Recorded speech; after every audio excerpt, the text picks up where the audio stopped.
나는야 물음표 사랑하지요. 나는야 물음표 사랑하지요.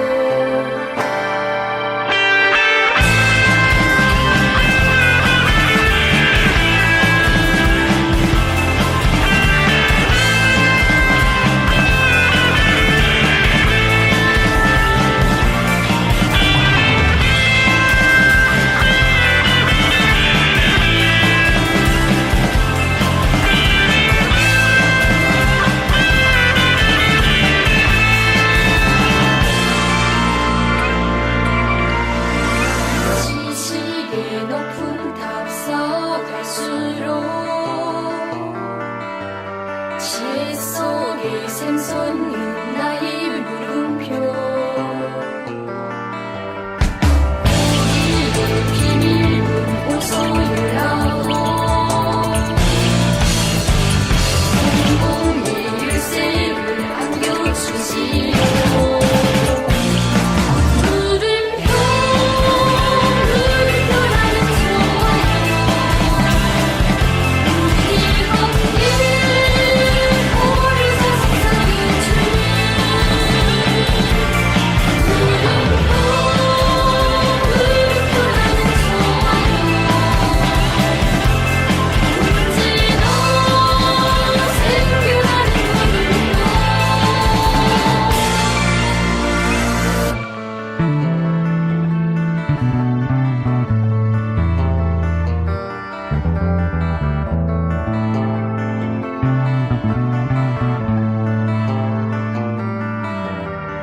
고기의 비밀은 오소율라오.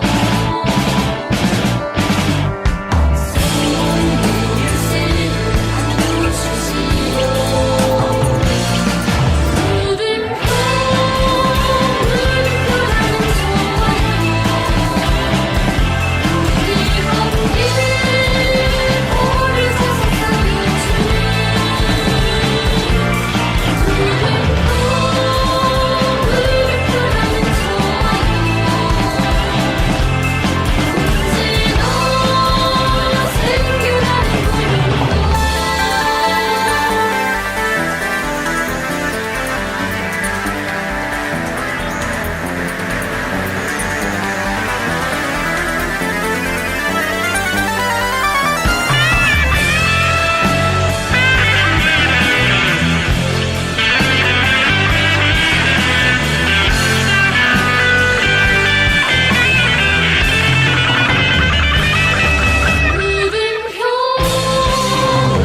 물음표라는 좋아요.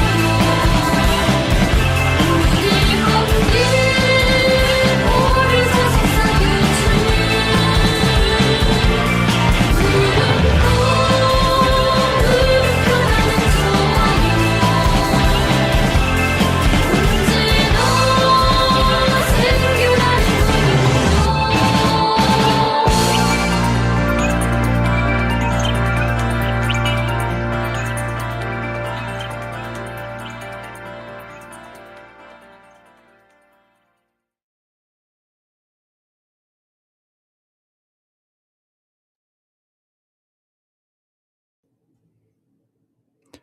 Welcome to the show. I am Harry. With me is Tyson.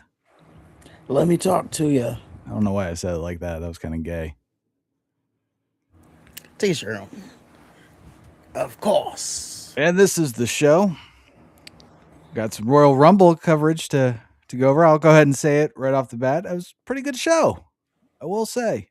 Or at least I liked it. I liked it.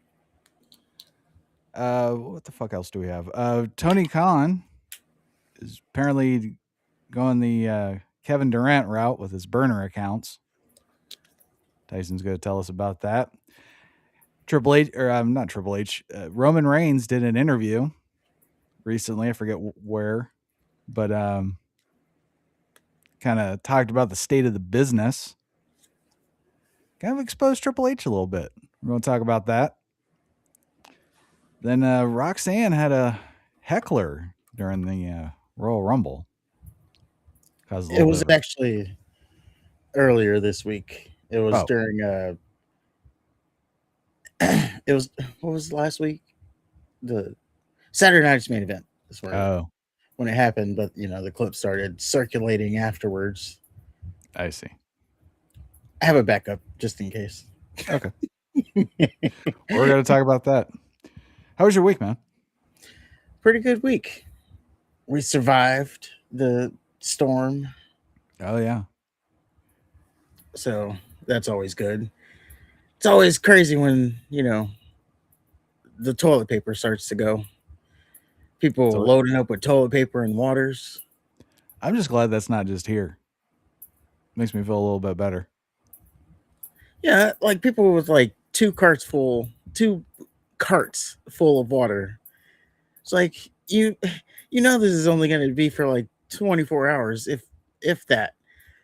Now I get it, last time it was supposed to be only 24 hours and then we were without a lot of Austin was without power for like 2 weeks, so I get it, but Do people order a lot of water? yes. Like the cases? Yes. That's the damnedest thing. Yeah, now I was on the 3rd floor. Always on the 3rd fucking floor. I don't Yes. know if I lived on like a 3rd floor apartment, I don't know if I could ask somebody to carry something like that up. Just on principle. I hate when it's like because people here they'll order like 2 and 3 cases. Oh, they'll do it here. So then I have to, take one case, go back down the stairs, take another case, and then I'm like, out of breath. They're watching me. That's the worst is when they watch you. Yeah, or when it's meat at the door and now you're all out of breath. You gotta talk to them. Like this lady was asking me questions like, just a second. Man, I had one where they were watching me through the upstairs window. Like I could see them peeking through the blinds. And they didn't shovel their fucking walkway. And the snow's like all the way up to my knee. So I just set it like right on the snow. I took a picture. Fuck that. I had one guy who was like on a steep driveway, and yeah, it was funny. He was nice enough to meet me halfway, but it was funny if you would have been like just looking as we're trying to navigate up this ice hill. At one point, I was doing the little dance thing, like whoa, whoa. And I still have his food, and I'm waving it around. Like sorry. And then as I was leaving, I just like literally just gathered up a little steam and slid down the hill right to my car, and like went right to the door, and then I winked at who knowing because there's no one there to see me. But I was shoveling snow in front of my house and my shovel just kind of folded on itself and it fell just like in the street. And I kind of just laid there like, I don't want to just wait for a car to run me over. like yeah, contemplate getting up. Like I've had a good run. Then I get up, look around. I'm sure if somebody saw me. How could they not? I don't know. I was really trying not to fall. I was like, I don't know if I can take a fall. I don't want to bump today.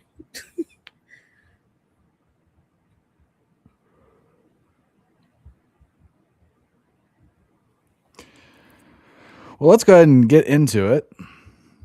All right. Monday Night Raw. That's what we'll start off with. We're in Toronto, Canada. Walkers are Stephanie Vicaire. She's part of a 6-woman tag team match that I didn't watch.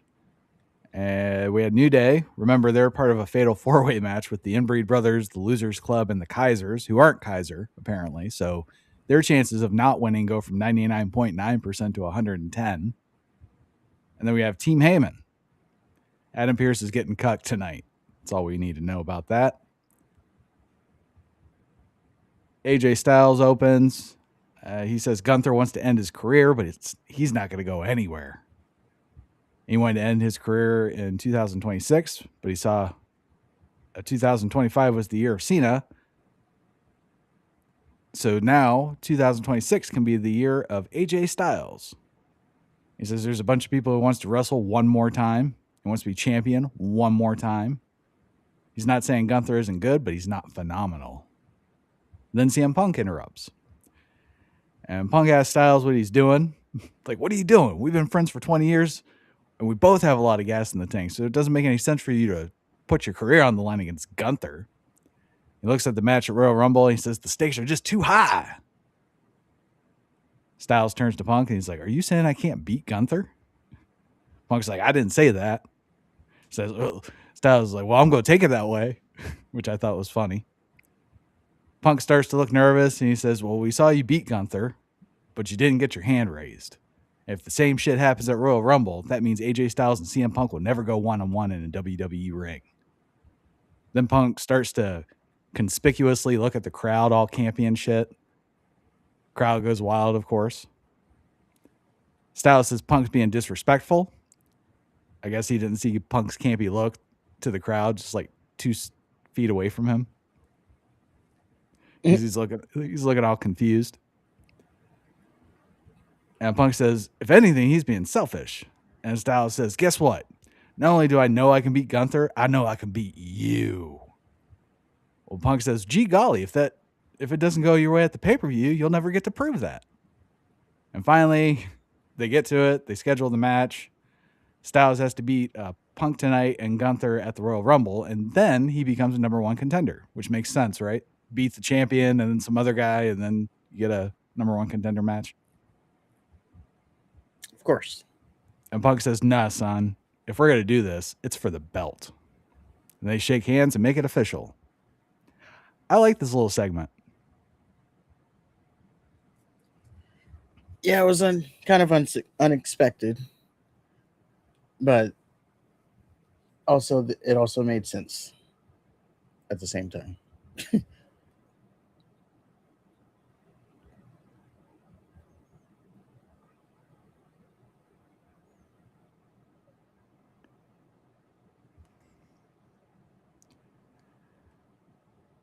I also like how the crowd went wild.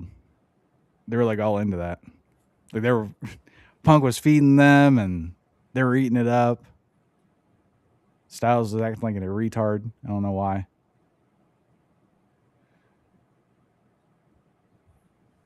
Well, then they recap Saturday night's main event, and then Vaquera ended up being on the winning team of the girl match somehow. And like I said, I didn't watch it. I'm gonna be honest, I don't remember this match at all. So there you go. Punk's walking in the back. He runs into Balor. Balor said he wanted to be champion, but things didn't go his way. That was at Saturday night's main event. And after the match, Punk picked Balor up and showed him respect. Balor didn't return the gesture on Saturday, but he wants to do that now. And he thanks Punk. Punk says to be the best in the world, he has to beat the best in the world. And he tells Balor if he wants to be champion, he needs to ditch the Judgment Day because he won't go far with a loser like Dominic Mysterio.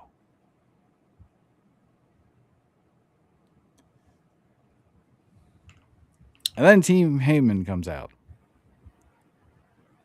Heyman introduces everybody, then says Adam Pearce called this meeting, but let's set the stage as to why we're here. And he turns to the Titantron, plays Pearce grabbing Breaker, then Pearce planting the brass knucks, elevating Rey Mysterio Jr. from deadbeat dad to felonious father. And then Heyman welcomes Adam Pearce out, tells the crowd to stand, give the middle finger, and boo him, which I thought was funny. Mm-hmm.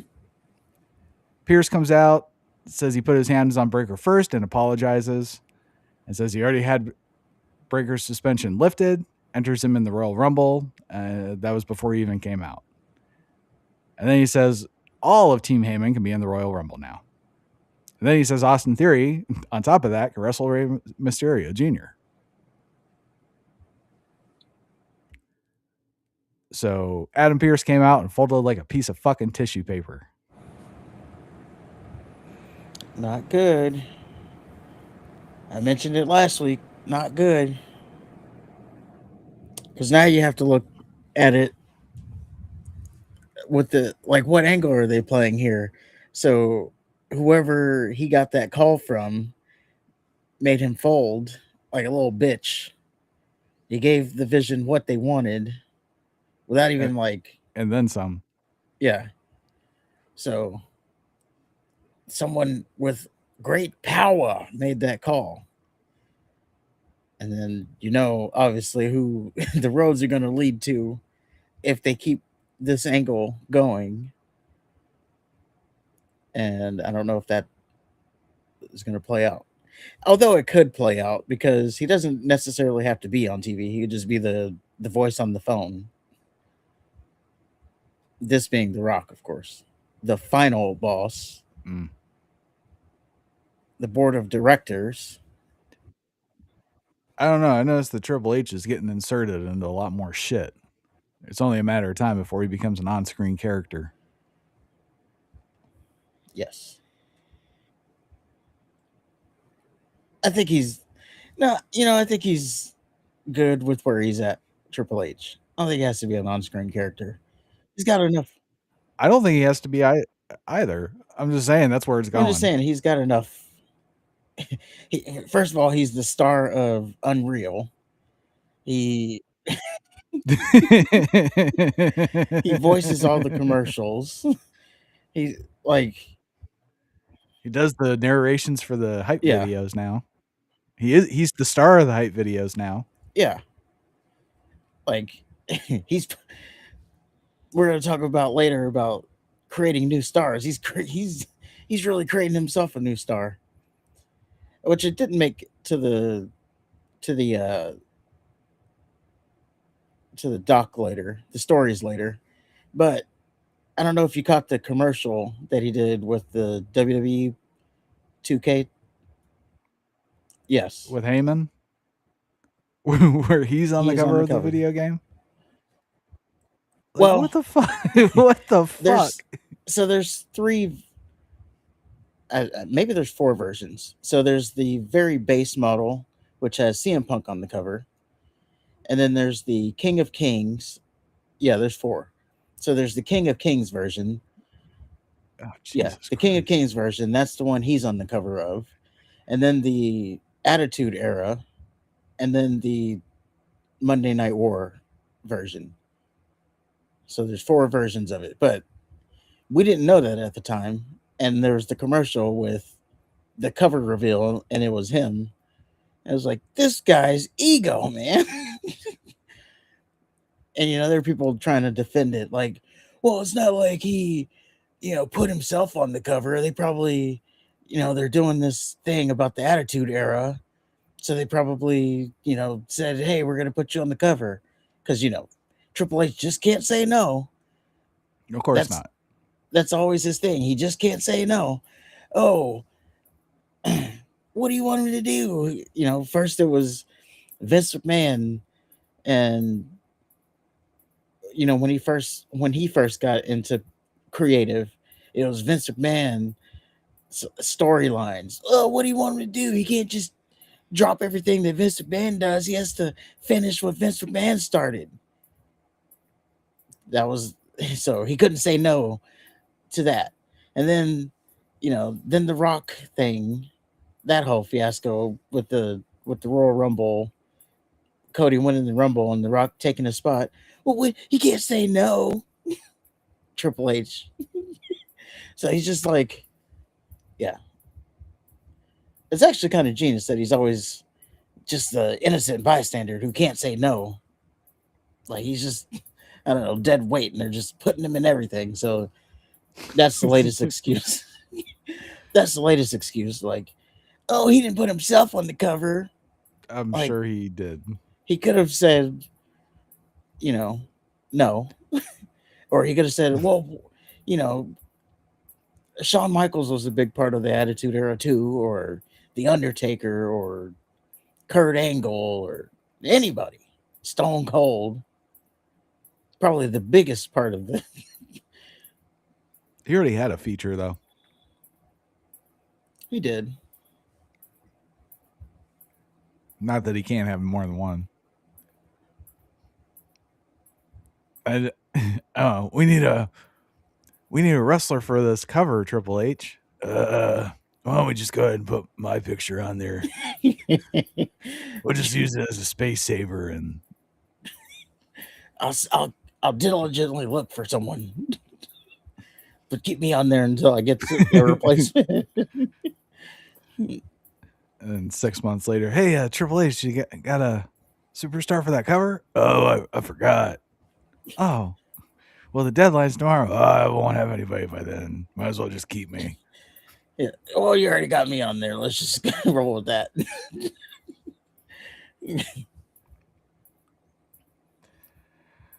So Austin Theory versus Rey Mysterio Jr. Rey's with Penta and Dragon Lee. So it took a while, but Triple H finally got Penta with generic group of Mexicans now. They wrestled for way too long. Then Theory legitimately hurt Rey with a curb stomp. And Team Heyman destroyed the other Mexicans after after the match, and Adam Pearce was nowhere to be seen. Which goes back to the storyline. Who made that call? It just basically gives the Vision their way. Like, they decimated the Mexicans. It was crazy. Yeah. And not one fucking security person came out. I just love how in wrestling that's the thing. The bad guy gets their way, so then they can just beat the shit out of everybody. Yeah. Without any consequences. Natalya Neidhart had a promo. She looked like a man. If Tyson Kidd really loved her, he would have told her to knock it off with that plastic surgery a long fucking time ago. She reminded me of Chris Cyborg from MMA. She said something about No Talent Dupree. I don't care. Well, apparently she is her Natty character now, not Natalia. So there's that. Yeah. Natalya elevates. Natty decimates. Yeah. And this goes back to what we were saying. We talked about back when they were doing the little vignettes with Maxine Dupree. The fact that Maxine's already made her tap out, even if it was just in the vignette thing, still already is like, oh, well. They showed her tapping out Natty Neidhart and then getting up and telling her, no, we're going again. Yeah, so is Maxine supposed to be that afraid of her? She's already tapped her out. And she already started off by beating the shit out of Becky Lynch. She's regressed, if anything. Yeah. But yeah, if you were going to do this, if you would have just kept her as the mountain that Maxine couldn't climb. Didn't she beat the shit out of Becky Lynch and then she got trained by, then she won the belt and then she got trained by Natty Neidhart? Yes. So Neidhart's training made her worse. Well, the thing was, she barely beat Becky. I think it was a fluke win or something. Or I don't remember which one. But she barely beat Becky. So to prepare for her rematch, she wanted to train. Okay. And that's how the story was going there. But yeah, I she just already remember- made Natty tap out in the vignette. So It don't make any sense. And she even said that, like, oh, you may have been able to roll with me, but that don't mean anything. What are you talking about? She did. That means everything. yeah, that's the thing.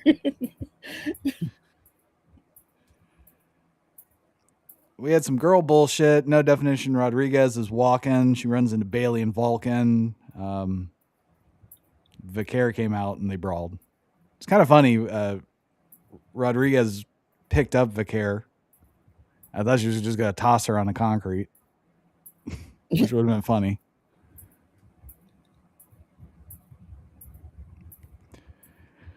Javon Evans did a commercial interview that I skipped. He just declared for the Royal Rumble. Oh, yeah, he was there. Gunther did a sit-down interview with Michael Cole. Cole wants to know why he backed Styles in a corner by putting his career on the line. Well, Gunther says if he didn't, then he would have not had anything to gain. Now he has a phenomenal prize to look forward to. Cole says Styles wants 2026 to be his final year to entertain his fans.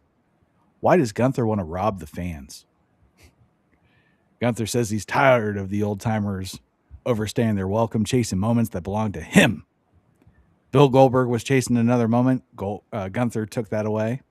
Cena was chasing it moment after moments for a full year. But they're all going to talk about how he gave up to Gunther. Then Gunther says Cole's an old-timer too, wants to know how long he plans to chase another moment. Threatens, he's like, I could kick the chair out from under you and end your career right now. But instead, I want you to be at the Royal Rumble because I want you to say the career of the phenomenal AJ Styles is over. Then he does his obnoxious laugh. Yep. The villain.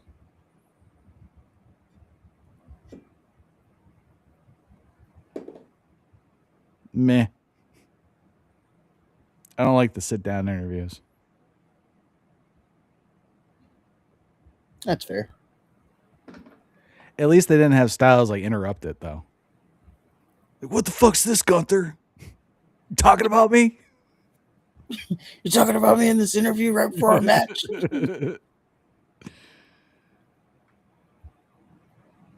Adam Pearce is backstage on the phone. Balor comes up, wants to be in the Royal Rumble. Pearce says, well, you didn't win the heavyweight championship, so there's no way I can squeeze you in a 30-man match that you won't win anyway. Yes. And the funnier thing is that people declared after that, mainly just Brock Lesnar, 2 days after that. But it's just funny that he was saying, oh, I can't, it's full. But then you had people after that declare.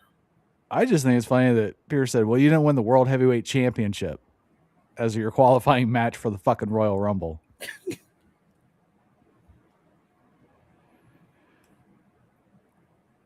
Otis and Tozawa won the stupid tag team match. They could have saved everybody the trouble if they would have just went with Otis throwing the challenge down to Jay and then Jay accepting it on behalf of the Usos. Yeah, but they had to get legit number one contender. I didn't watch this match though, so I didn't at know. all. We had another commercial interview. It was No Definition Rodriguez speaking gibberish and unnecessarily rolling her R's. She's like, Raquel Rodriguez. Shut the fuck up. God damn you. Pierce books a Philadelphia street fight between Vicaire and No Definition Rodriguez. So that would be great to not watch. Then Team Heyman all agree to help Breaker win the Royal Rumble in the back. So Logan Paul's like, we should all join forces and make sure that only one of us walks out the champion. He stands up. I think that one of us should be Braun Breaker. And they all agree. Which they kind of played up that Pierce was trying to make them all fight each other by putting them all in the Royal Rumble at the same time. But then they all immediately agreed to help Breaker win the title. So it's like that blew up in everybody's face. We have Punk versus Styles, heavyweight championship. Really good match. They kept trying to do each other's finishers, but everything was countered. Punk hit Styles with the GTS on the floor, and Styles played possum till he hit Punk with a Styles clash in the ring. And yeah, they go back to going for their respective finishing moves. And Balor attacks Punk, causes a DQ, then hits 3 coup de grace. So, I don't know. Especially after the Royal Rumble, none of this makes sense. Well, it's going to give Punk something to do before then. Okay. Why wouldn't they just... Okay.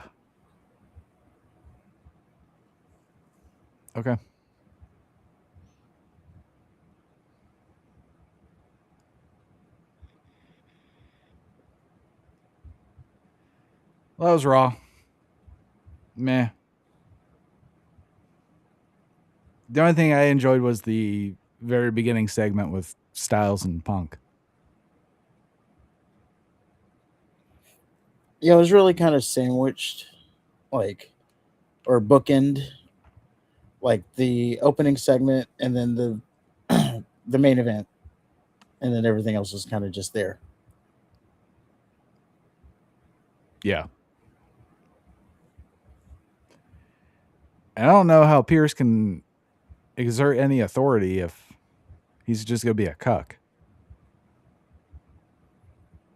That I don't... Into a bigger story. I don't know, man. I'm not digging this one.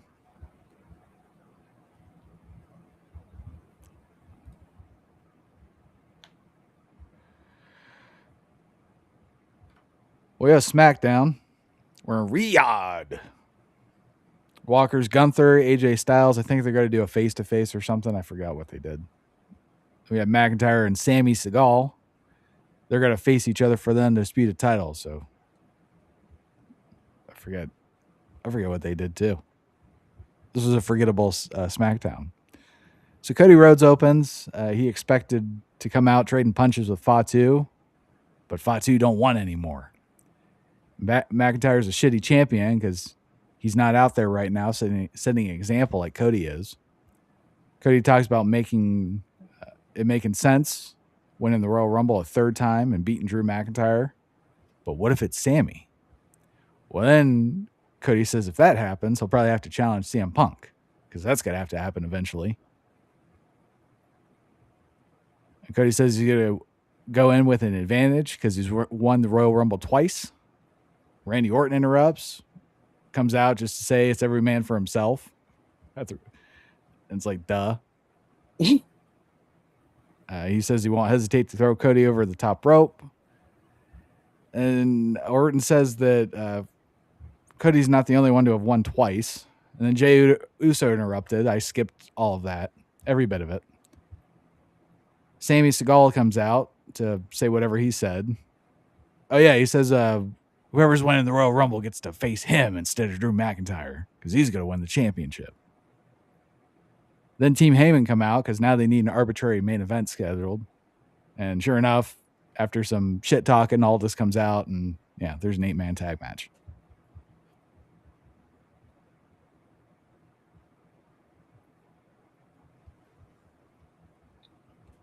All right. Carmelo Hayes beat Rey Fenix. And then Ilya Dragunov was watching in the back. Miz interrupted, tried to convince Dragunov that Carmelo hired him to cost Dragunov the title last week. Dragunov doesn't buy that for 1 second. He wants to kick Miz's ass later. Then we have Nick Aldis and R-Truth in the back. Aldis tells R-Truth he handles balls like a pro. Truth says it's not his first time. Aldis says he doesn't know about that. And then Damian Priest interrupted and made it worse.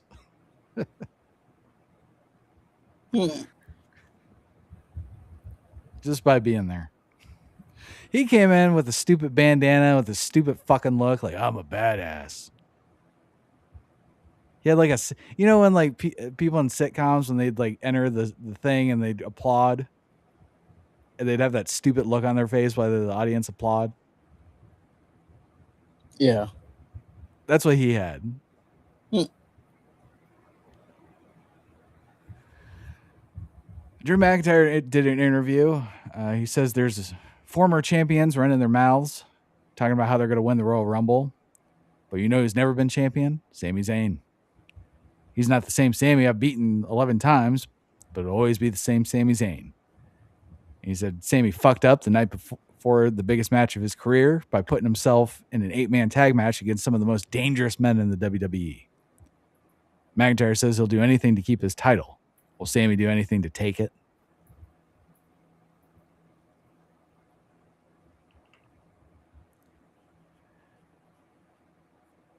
McIntyre's like, he had a really good interview on the kickoff show too. He said, like, there's going to be one kick that helps secure the title, and it's not going to be Sami's.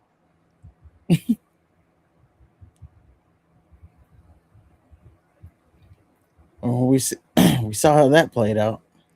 Yeah. We had Rhea Ripley and Io Sky doing an interview. They said they're still going to fuck after the Royal Rumble, so no worries there. Julia and whoever interrupted, then Nia Jackson, RuPaul. It ended up with they just all started screaming at each other. Like they were standing and then they just broke out screaming.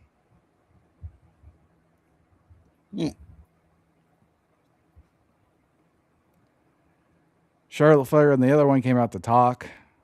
Then the girls of the Judgment Day came out for some reason. Then there's a girl match. Flair and the other one won. Because Stephanie Vicaire. There you go. Well, then we had Jordan Grace. She was shit talking Jade Cargill.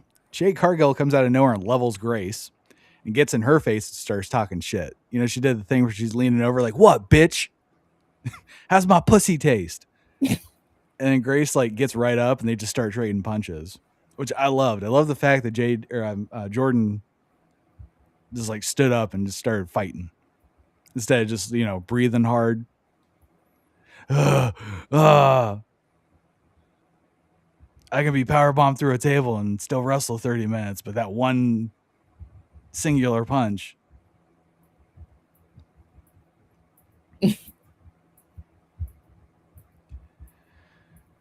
Gargano lost to Axiom again. They finally got their mask back because Aldis said so before the match. There you go. Is this feud finally over? Well, yeah. Gargano's probably going to NXT. He's going to AEW. Probably. Dragunov is backstage again. Carmelo Hayes pulls up to him, says, "You know Miz is full of shit, right?" Dragunov says he doesn't know now, and he's going to come for Hayes when he's done with Miz. He's not going to ask for the same opportunity he gave Hayes. He's expecting it.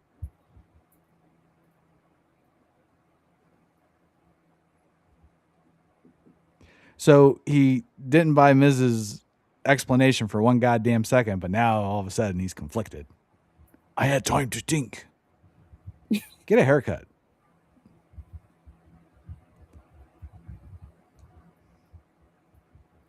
Trick Williams had an interview.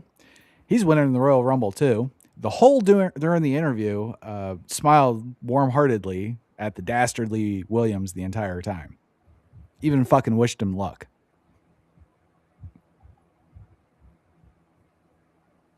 There you go.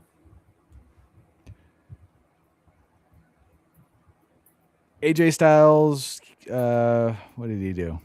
He came out, says, don't worry, he's beating Gunther tomorrow. He's going to start his farewell tour after that. Then he lists off all the people he's wrestling for the last time. Then Gunther interrupted, says he's beating Styles. And Styles tells Gunther he tapped like a bitch last time they wrestled. And Gunther turns into a bumbling idiot, goes after Styles, and then decides to do nothing and walk away. Like a little bitch.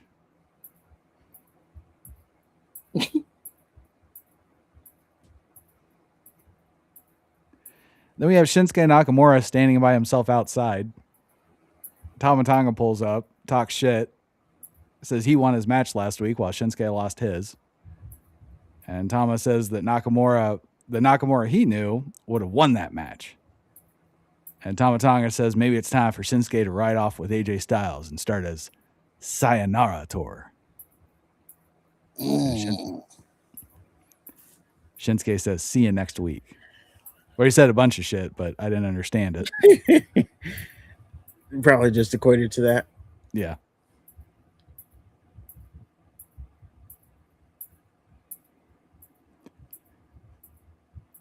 Dragunov beat Miz, of course. So we move on. We had Solo Sikoa and the MFTs. Solo says he has the magic flashlight and the tag titles. Next, he's going to win the Royal Rumble. Bray Dallas cut in and said something stupid, which none of them were in the Royal Rumble. Probably for the best. I kind of wish I listened to what he had to say. I wonder if he said he's going to be in the Royal Rumble. Well, we know the spots are full. Bray, I'm sorry. We need Javon Evans. Need La Parka to take a. Oh, We don't have Mr. a spot for you. We got La Parka, who they try to pass off as WCW's La Parka, was clearly not. Like, well, so far it's not. a long story. Technically, it's La Parka.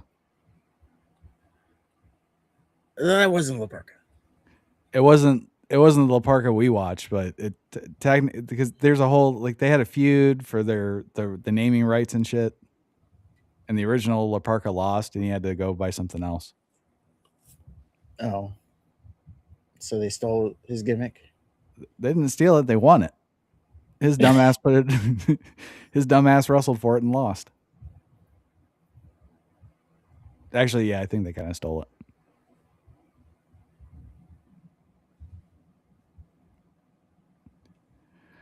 So Team Heyman versus the Good Guys from earlier happened.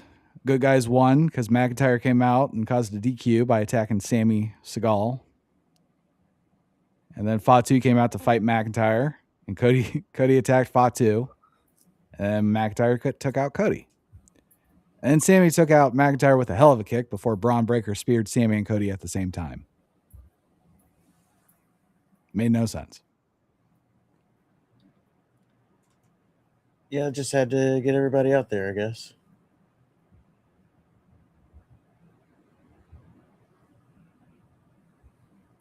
But it sounds like it was a good call on my end to Yes, not watch it was a very SmackDown. good call.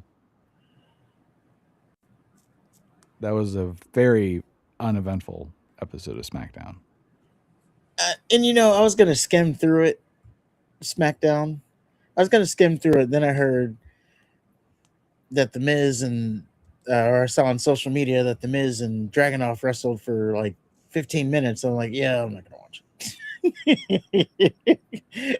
Thank you for confirming that I'm not watching the show. Yeah, don't blame you. I had to, because this is my segment. Yeah.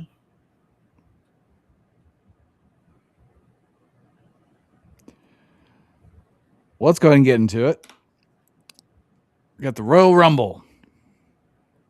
We're still in Riyadh. Walkers are Charlotte Flair and the other one.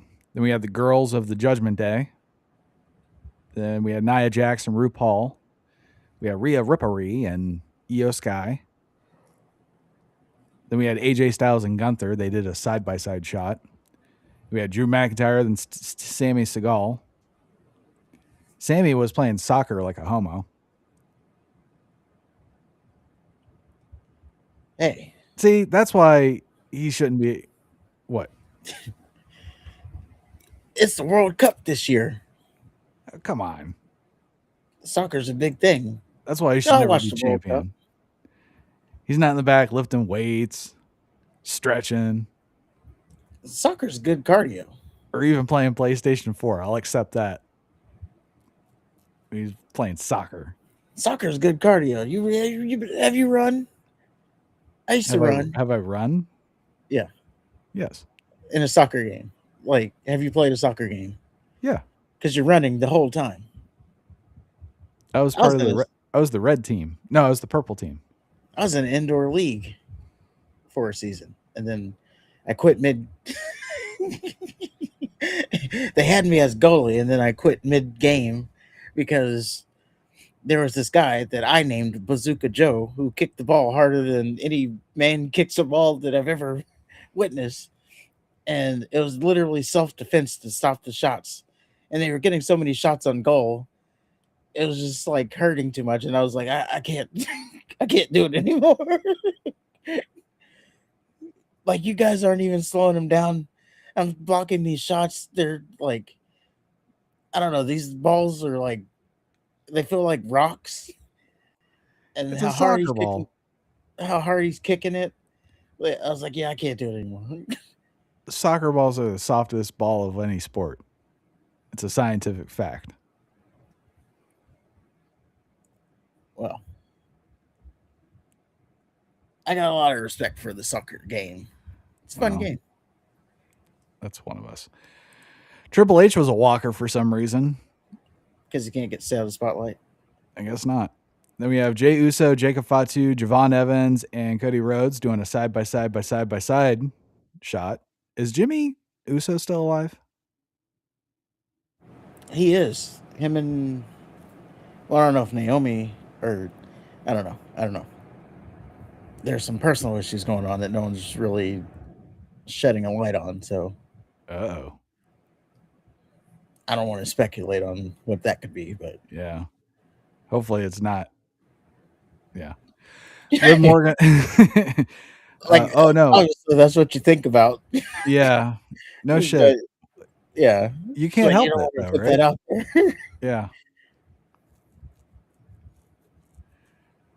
Triple H put himself in the opening video. Yeah. What'd you think? I didn't pay attention to it. Okay. Would you have paid attention if it was anybody else? No, usually the opening stuff is like when I get my stuff ready. So like get my drinks and food, prepare to sit down and watch the show. Okay. Well, Liv Morgan won the girl match. So Told you. I didn't take a lot of notes, but I did take some notes. But first I have a little clip. So let's Oh, on shit. my dock right next on. to the I wasn't prepared. Give me 1 second. oh.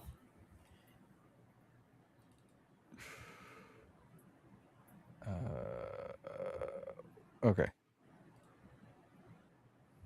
So yeah, right next to where it says Women's Rumble. So let's it's the Women's Royal Rumble. So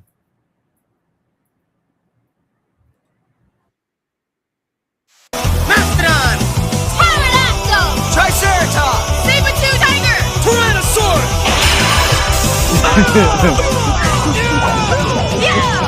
Say there aye. you go. No, Oh, okay. So they did this themselves. yeah. Poking fun Okay. at the fact that Do my best, Kimberly. Morphin time, Dragonsaur, Mastodon, Pterodactyl! Triceratops, Saber-tooth tiger! Tyrannosaurus. I believe that was JC Jane. Ugh. She needs to go away. That was funny. But yeah, so they're poking fun at the fact that they're going to look like Power Rangers.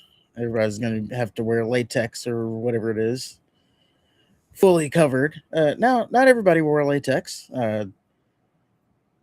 Sol Ruka wore like Lita pants. I don't know what you call those. Hot Topic pants. But yeah, we started out.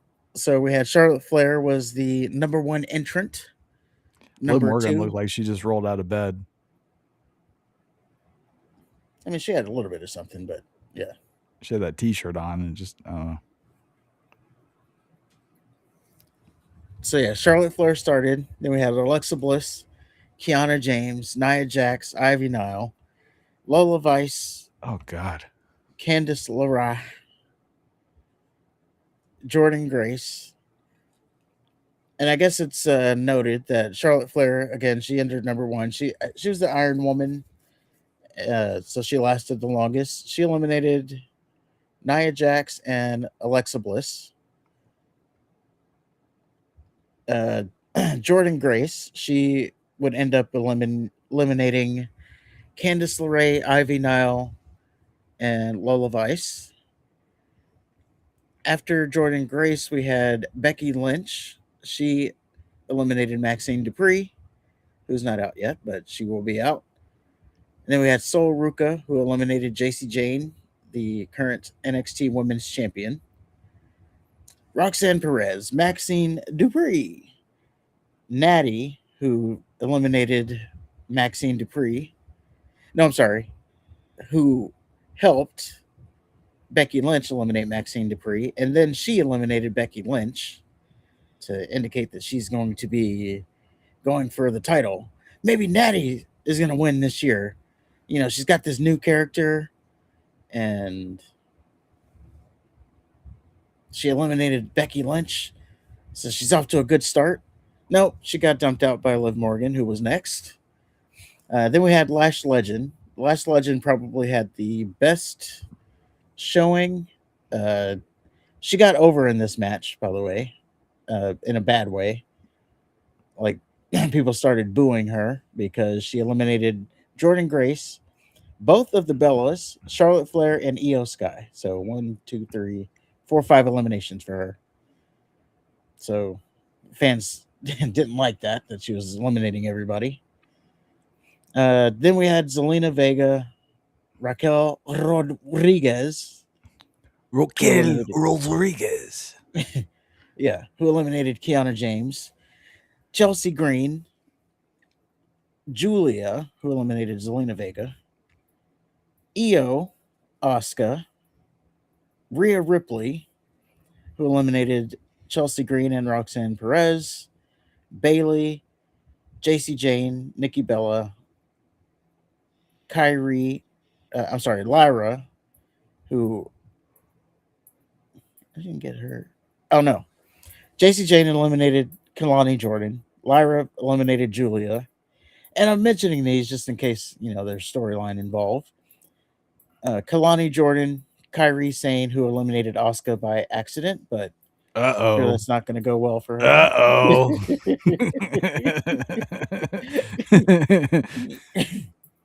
It's not going to end well for Kyrie, I tell you that. Yeah. And then we have possibly the one surprise of the match. We had Brie Bella return to the ring.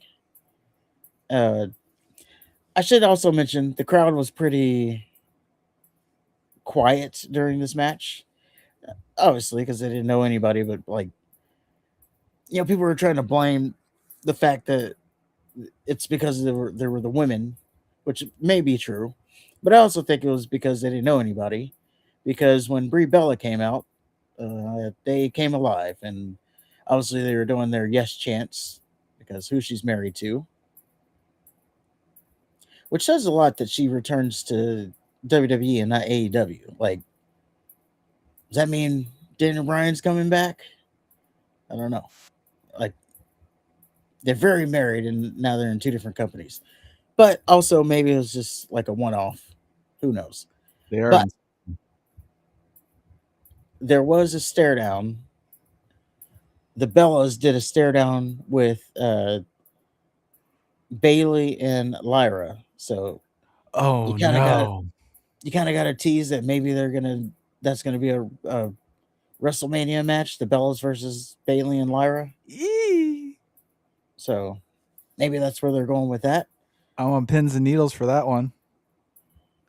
I didn't get a good look at Brie, so I don't know.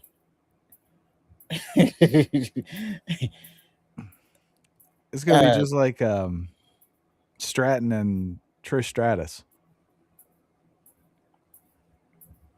Yeah.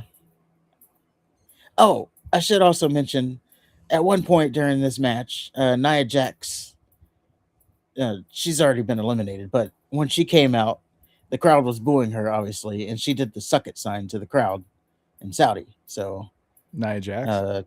yes. She was being a heel and she did the suck it sign, the suck it chop So to the crowd. Let off. Well, I'm just saying we might want to check and make sure she gets home. She might not make it out of Saudi with that kind of gesture. Like it might not be good for her. So we're gonna have to check back on that. And then our final entrant, a returning Tiffany Stratton, and she eliminated no one and didn't win. So good for her. Good for her to be back though. And no Bianca Belair, which was that pinky surprising. Yeah, that finger. Quite the injury. Why doesn't she just cut it off? So she can still play. You think Ford wants that? What am I getting rub tugged from Edward Scissorhands? That might make it. I need that good. Who knows? Like I need. You don't know what finger it is. Like it might be. Mm-hmm. No, go ahead. Let's talk about Bianca Belair stroking forward. Well, I was saying, you don't even know what finger it is. What if it's like the index finger? That's pretty important to the grip. So no, you just move up. No, it probably wouldn't feel. He'd just be there like upset, like what is this? while she's pumping, by the way. What are you doing? Just stop.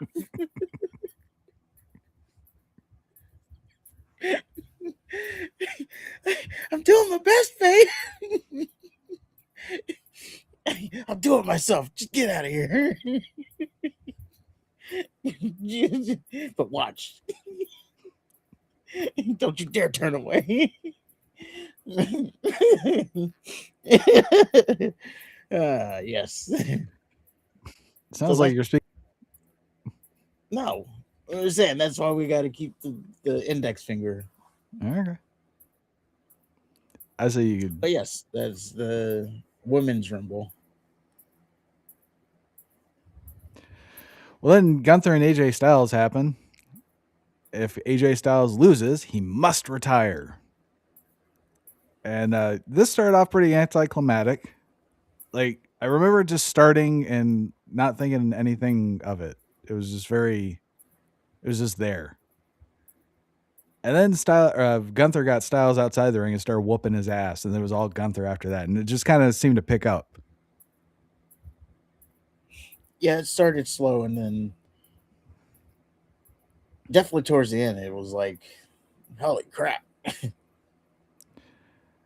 Gunther tried a Boston Crab, which Styles escaped immediately. Then he caught Gunther with a Pele kick. They got to their feet at the same time. AJ fires all over Gunther. He goes for a Styles clash, but it's blocked. Gunther levels Styles with a huge lariat. And Styles catches Gunther with a calf crusher, but Gunther immediately goes to the ropes. Styles tries to work the leg, but Gunther pushes him off, hits the monster drop kick and a power bomb. That gets a near fall. I missed him when that was his finisher. The power bomb? Yeah. Styles rotates it. Yeah. Well, now he has to do like the berserker assault and then like 100 power bombs, then pins him. True.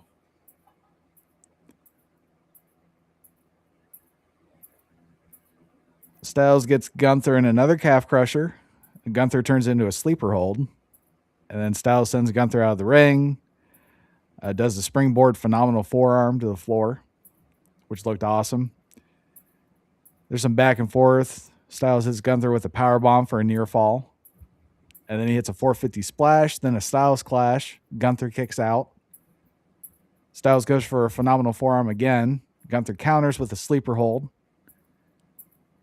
And then Styles counters that with a sleeper hold. And then Gunther grabs the ref, blinds him. He kicks Styles in the balls during the confusion. He hits another power bomb. Styles kicks out of that. And then Gunther just starts beating the fuck out of Styles and starts, trying to beat him into submission. Eventually, Styles fights back, goes for another phenomenal forearm that's blocked. And Gunther locks in another sleeper. Styles fights out. Gunther pummels Styles, locks the hold back in. Styles fights out again. Gunther pummels Styles, locks the hold back in. And Styles just passes out. Like a little bitch. And Styles had his moment. He goes to leave a shit in the ring, but then he decides to keep it, which kind of sent mixed signals to me. Like, is he staying now?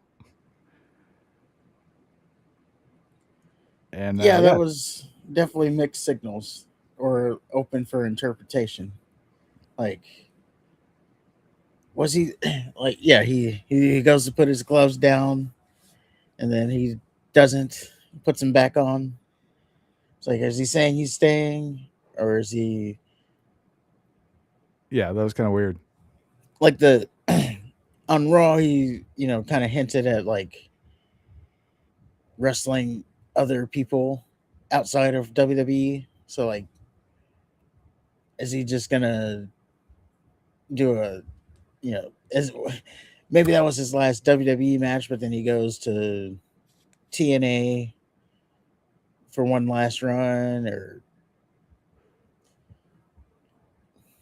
I see they're already trying to tamper and get him in AEW. Wow. Either way, WWE's running out of credible names. At least the main roster. Losing all these stars, but you don't have any new ones to replace them. It's not a good place to be. Now, there is one star that they did feature in the Royal Rumble. We'll get to that. But aside from that, I'm kind of nervous.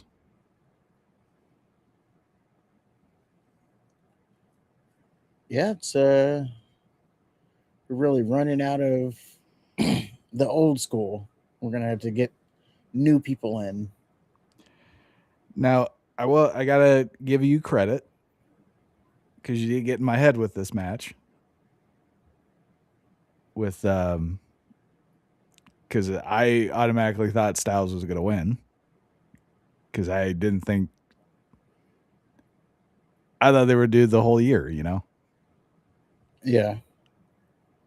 So that made this a lot more enjoyable and I made sure not to get spoiled. I wanted to watch it, react to it in real time. And yeah, they actually did it.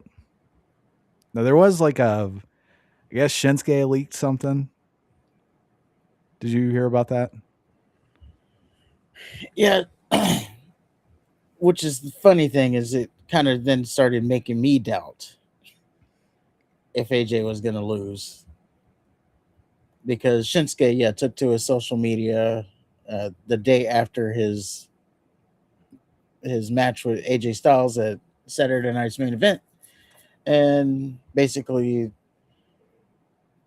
I mean, it was a long-ass post, but within that post, he said that he talked to AJ Styles, and AJ Styles said he was retiring at the Royal Rumble, and this was like back in October. He told him that, so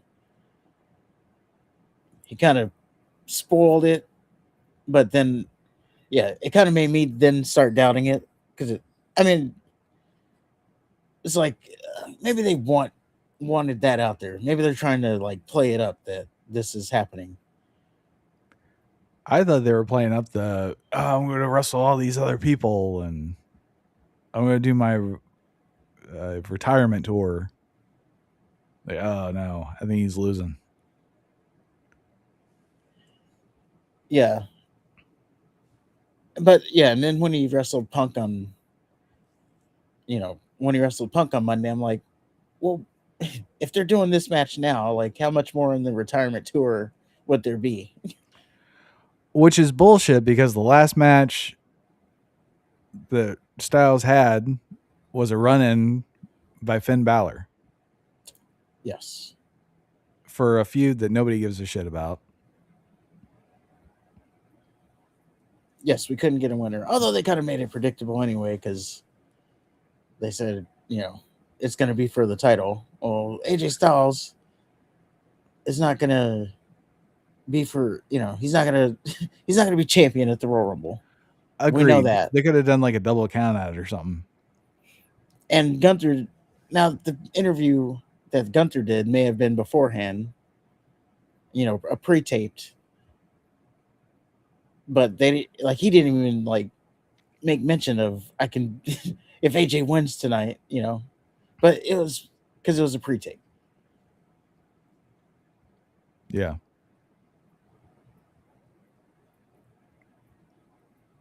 But yeah, now I don't know what's next for AJ Styles though.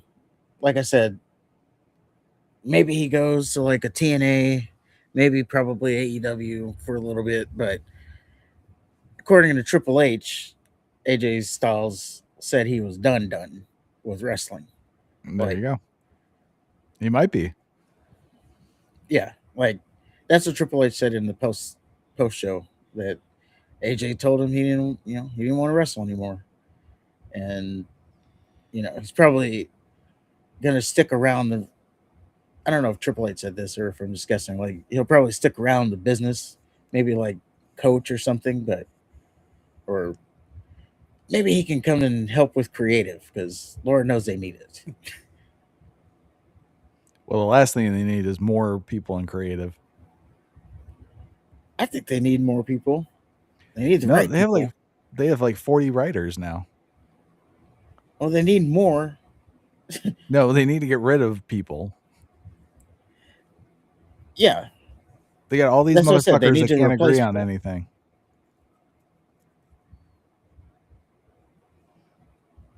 Yeah, they need to replace people. But I don't know.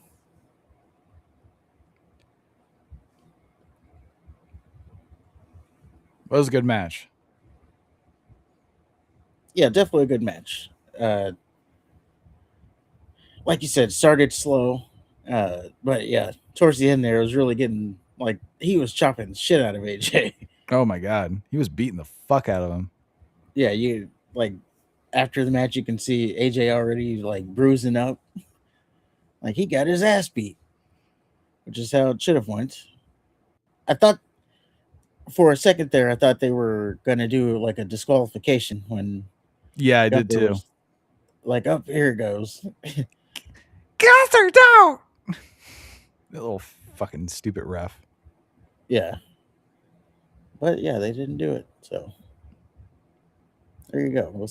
We shall see what's next for AJ. Maybe this is done, or maybe he's already on his way to AEW. I wonder what's next for Gunther, who's retiring now. Is Gunther just going to go away until somebody announces their retirement? I was thinking maybe, especially maybe Randy Orton is the next, at least tease for it. That was the only, looking at his Royal Rumble, the people he was in there with, it'd either be, Randy Orton or Brock Lesnar, who, if you're looking at the rumor mill, Brock Lesnar is supposed to be retiring at SummerSlam because they're in Minnesota. That could just be people saying, "Oh, well, they're in Minnesota, so Brock's going to be done." I don't know about Gunther and Brock anymore. Not this Gunther.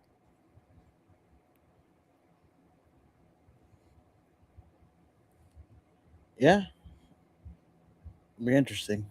Can you imagine him laughing like a fucking idiot? And Brock laughs like an idiot too, so they're just gonna be laughing. They're just laughing at each other like that Undertaker. That meme where he sat up.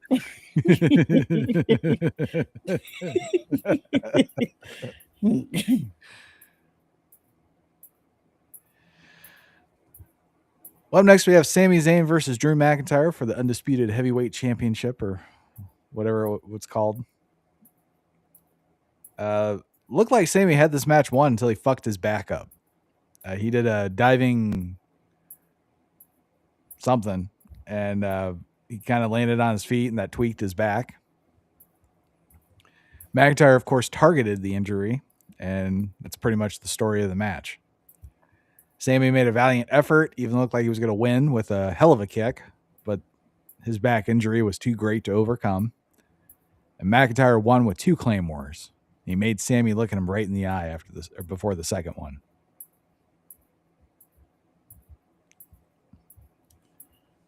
Yep. Thank goodness. Crowd wasn't very much into it, but I think it's just they were in that spot, you know. Them and also, no, it's Sami Zayn, and so he was going to be over where he was. So yeah, I think it was just they were in that spot. We just had the AJ Styles shock retirement, so They were probably shocked. Yes. So they're probably still taking that in as the match was going on, which is why they were all quiet. Well, that, and it was Sami Zayn and Drew McIntyre. That too.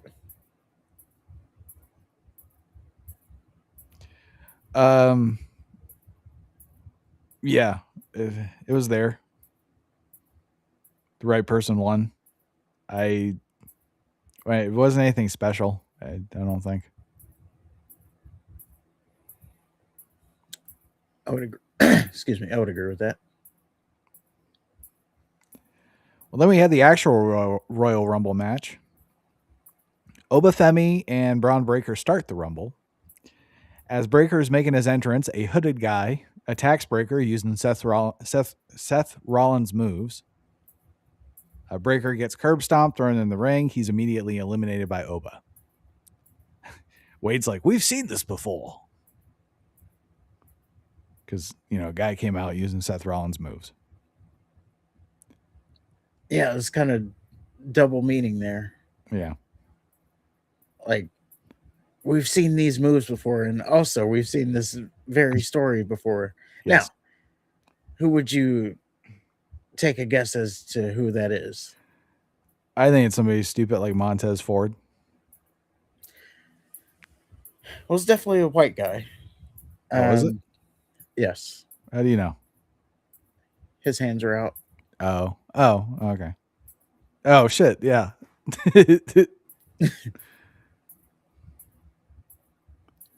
Fair enough. Then I don't know.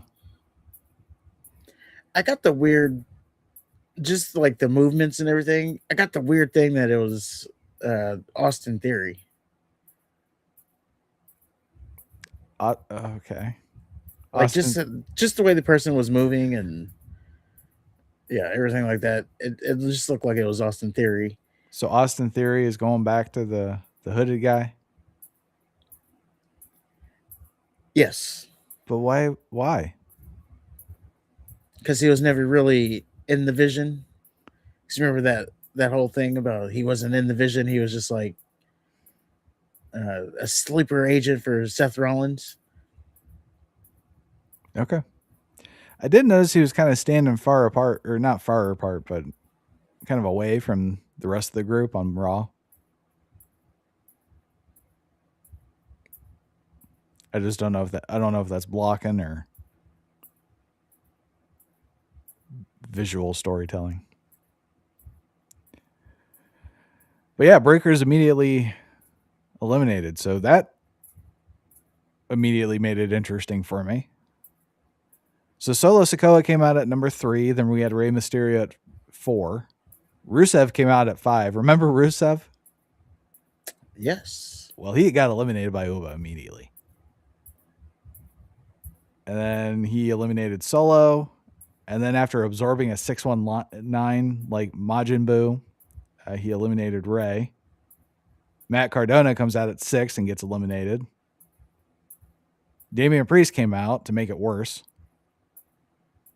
You know, this motherfucker, okay, on SmackDown, his whole thing is, okay, R-Truth is playing with his balls. Nick Aldis is admiring R-Truth playing with balls. It's gay. And then Damian Priest comes in to draw his Royal Rumble number, right? So he gets his number and he pouts. He's like, oh, that's okay. It's not the one I want, but I'll make the best of it. So you think like he's number 2, number 3. This motherfucker comes out at number 7. That's not the worst number in the world. Yeah, it's not, but No, that's not something you pout over. he wanted a later number, obviously. Everybody wants a later number. You pout when you get number 1. God damn. Javon Evans was number 8. Ugh. Mr. Iguana was number 9. It's like a trio of suck. Damian Priest did a double choke slam to Mr. Iguana and Yayeska, because of course. Trick Williams came out at number 10. He eliminates Mr. Iguana. Cody Rhodes comes out at number 11, or number 1 if you're reading the graphic on the screen. Kaiser came out at 12, and Kaiser put a metal plate in his mask and started spamming flying headbutts. Chad Gable came out at number 13, so they're doing the Undertaker versus Undertaker thing. Or Sin Cara versus... What's that? I was just going to say, it is going to be equal star power, too. Yes. That is equal to the star power of Undertaker versus Undertaker. Or Sin Cara versus Sin Cara.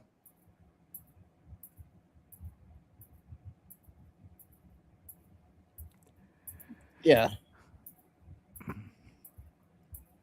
Gable eliminated Kaiser, and then Williams eliminated Gable. Eliminated by Cody after taking a crossroads. Powerhouse Hobbs made his debut at number 14. He goes by Royce Keys now. I don't know about that. But he eliminates Damian Priest, so he's immediately my favorite. Austin Theory comes out at 15. Bronson Reed, 16. Ilya Dragunov at 17.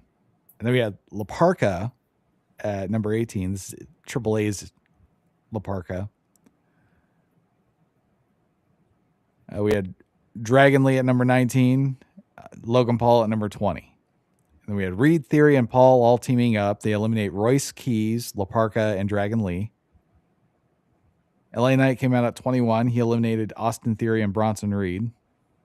Brock Lesnar came out with Paul Heyman at number 22, and he just goes around suplexing people and F5 in them.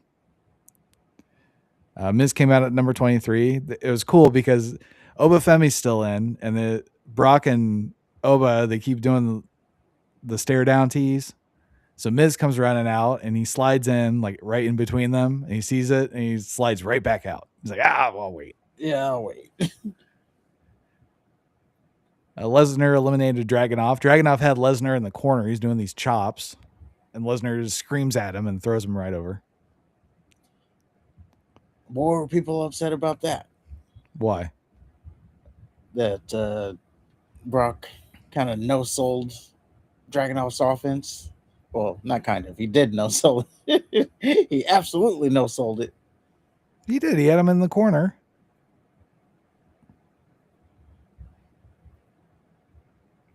Yeah. And then he went into beast mode and threw him over. That made sense. It did, but people were upset about it. And look at Dragunov. Look at Dragunov. Look at Brock Lesnar. Well, Dragunov's supposed to be one of the harder hitters, so Brock Lesnar. true. What did Joey Styles say? I could hit you with my hardest punch and it wouldn't even phase you.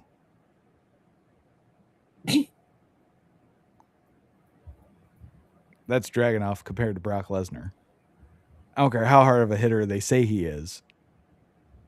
First of all, the motherfucker has no muscle. He's just lean. Well, he has a lot of. Okay. He has beefed up a lot. compared to Brock Lesnar?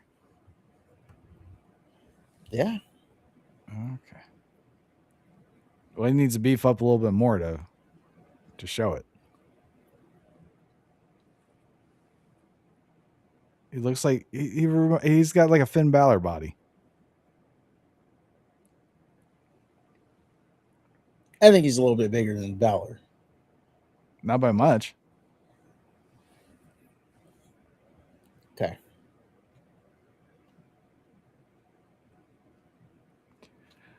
I'm a personal trainer. I know about body type.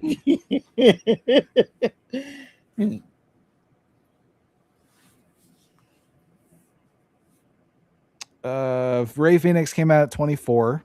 Then they tease Oba and Lesnar, for a long ass while. They finally lock up. Lesnar immediately drops Oba with a suplex. Then he eliminates Ray Phoenix. Lesnar eliminates Oba. Then attacks Logan Paul. I think he forgot he was on Team Heyman. He hit Logan Paul with an F5. Didn't he? F5 or a German suplex? A German. Okay. Which I thought was funny. Because Lesnar came out with Heyman. I think Heyman was still out there, but yeah, he attacked Logan Paul. What if Logan Paul was the hooded guy? He couldn't have been. Why not? Because Logan Paul's southpaw. Now, I don't know if he can work. Isn't he southpaw? I don't know. I thought maybe he's not. Maybe he is the hooded guy. Jey Uso comes out at number 25. Lesnar gets eliminated by Cody and LA Knight during Jay's stupid entrance. Roman comes out. You kind of undersold that right there. Let me talk about Jay's entrance. So Jey Uso comes in. I actually popped for this too. Of course you did. Because, Jey Uso, you said he's number 25. The music goes off, and you look at the entrance, and he's not there at the ramp. He's not there. He's up in the crowd. And then I immediately said, "Oh, we're eating in the middle of the Royal Rumble." So, yes, Jey Uso, he goes through the crowd, does his one yeet, does his second yeet, gets in the ring, he does a super kick, and then he does the run it back, all in the middle of the Rumble, by the way. Yes. And then they run it back. No. Then Roman comes out. Because he does the run it back. He goes to run it back, but then Roman comes out. So his entire entrance was the time it takes for somebody else to come out. Yes, 60 or 90-second intervals. And his whole 90-second interval was his entrance. Yes. But no, he ran it back. He ran it back, and then Roman came out, and then they were going to run it back again. I thought he stopped it. I thought Roman's music stopped it. No, he ran it back, and then they were gonna, and then Roman came out, and then he started to signal for the run it back, and then he attacked Jey Uso. Yeah, he sucker punched him, which led to nothing because they were still working together. Yeah. So Jay looks like an idiot. He does. Like, completely no-sold the fact that Roman turned on him. But it was great. I was like, yes. I know a lot of people did not like the fact that he was eaten during the Royal Rumble. No, it's stupid. You take yourself too serious. We got time. Like we just saw a guy pretending to be a lizard with a fucking stuffed lizard in his mouth. The silly has come and gone.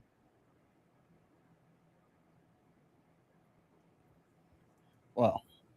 And he pretended to be a dead lizard after Damian Priest chokeslammed him. He sure did. That's his thing. I know it's his thing. but there's a limit to the silliness. And when you got a guy pretending to be a dead lizard in the middle of a fucking wrestling match, by the way, the winner gets the World Heavyweight Championship opportunity. I think you've maxed out on the silliness. Well, I don't know. I enjoyed it. But I enjoyed Jey Uso, so there's that too.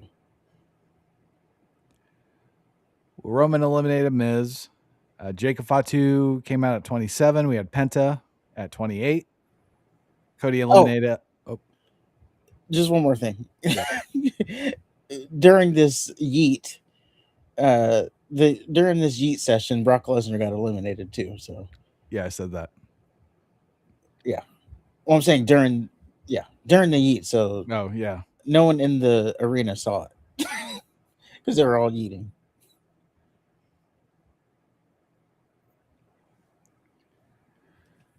Cody eliminated LA Knight with a disaster kick. And he looked all forlorn. It's like, You got Randy Orton coming out at number 29. And then Gunther came out at 30, which I was really confused because he said he was going to do double. He said he was not going to do double duty. He said he didn't feel like doing double duty, but he will. Okay. Well, yeah, when he agreed to the match with AJ Styles, he said he wasn't planning on doing double duty. And then he made the thing. It was like, unless you put your career on the line. So he never really took himself out of the Royal Rumble. He just didn't want to do double duty. Well, Gunther comes out limping. He's still selling the Styles Clash and giving himself an out for not winning the Royal Rumble. Orton eliminates Javon Evans finally. Gunther eliminated Penta. Fatu threw Cody over the top rope. Cody starts doing the Shawn Michaels thing, but McIntyre comes out of nowhere with a Claymore, so Cody's eliminated. And then Roman eliminates Jacob Fatu, which, there's my pick. It's okay. My pick didn't last but seconds. Who'd you pick? Braun Breaker. Oh, yeah, that's right. Well, who would have saw that? Yeah. I think that was the point. Yeah. That's the only reason I watched this fucking match. Because I thought it was just going to be the stupid Vision just run, kind of like Kane and Big Show did. Oh, just like running through the whole. I actually like when they do not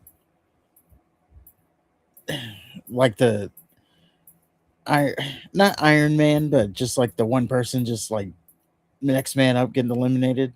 Yeah. Like Brock Lesnar did it. I would say Stone Cold did it. I guess what I'm trying to get at is like when like there's someone in the ring by themselves just waiting on the next person to come out. My favorite one was when Stone Cold did it. And he would throw people out and then sit on the top turnbuckle and wait. Looking at his watch. Yeah, that wasn't there.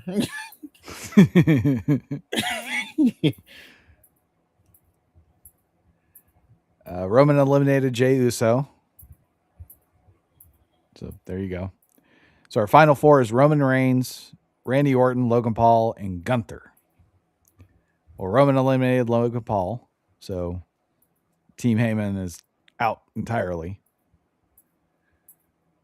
Orton RKO's Roman and gets eliminated by Gunther. And then Roman eliminated Gunther. So Finn Balor couldn't have done that. Get eliminated? Yeah. Doesn't that kind of take the sting out of what Gunther just did if he comes out and just gets eliminated? Yes. Yeah. I mean, I was down to two possible outcomes. I was like, well, it's either going to be Gunther or Roman, especially when they hit the final four. It's Yeah. like, well, these are the only two possible outcomes now.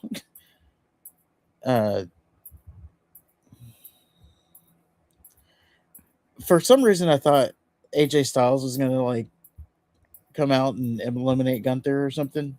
That would have made sense. Okay, I would have bought that. Like especially like what he did with the glove earlier.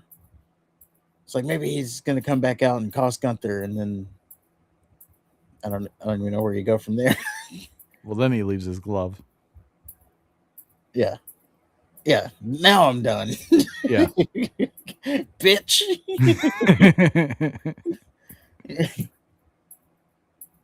Yeah, I don't like that Gunther came out and just lost. I know it's the Royal Rumble and stuff, and I know he's one of the last two, and that's supposed to be an honor, but he was number 30. Yeah. But yeah, like you said, the one thing, like the out is that he was injured. Yeah. So there is that out. It was And, kind you of know, weird watching him wrestle Roman. Yeah, I was like, what is Roman selling for him for?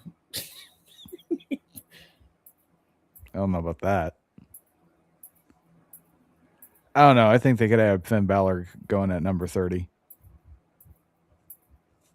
I think this kind of not ruins, but it just kind of puts a little blemish on the feat that Gunther did earlier with AJ. Especially if he's not going to win.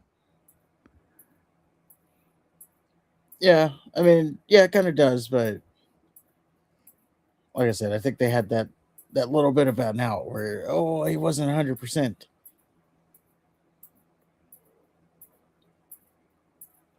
It would have been kind of funny if he did win, though, just based off of, I'm sure people are not gonna.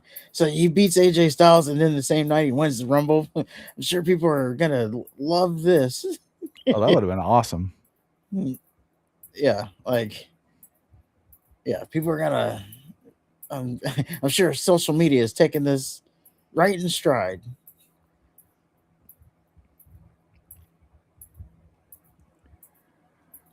But that was the Royal Rumble. So I'd say we're going Punk and Roman. Yeah. Punk is going to get his actual main event. Oh, you think it's going to be the real main event? Yes. Okay. Oh, come on now. You think Roman's going night one again? Night one for the title, which is right now is a one-on-one match. Depends on what he said.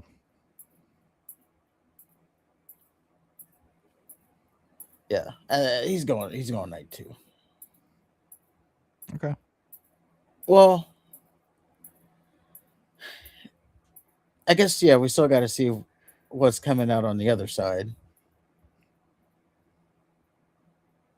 It's either going to be a triple threat match or Cody and Fatu are going to war at Elimination Chamber.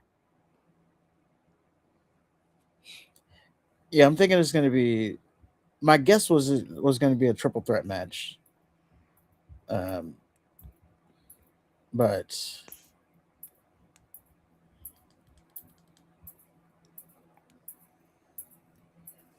yeah, if it's a triple threat match, that's night one.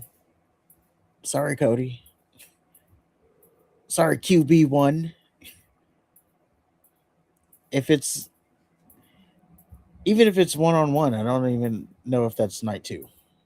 Like, if it's like just Cody versus McIntyre, I don't even know if that's night two. I think that's night one.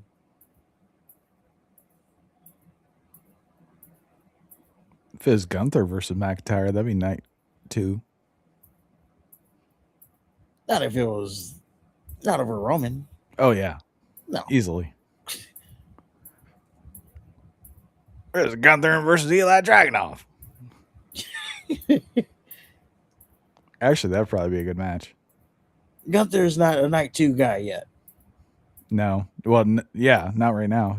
He was closer to being a night 2 guy when he was IC champ. Yeah, for sure.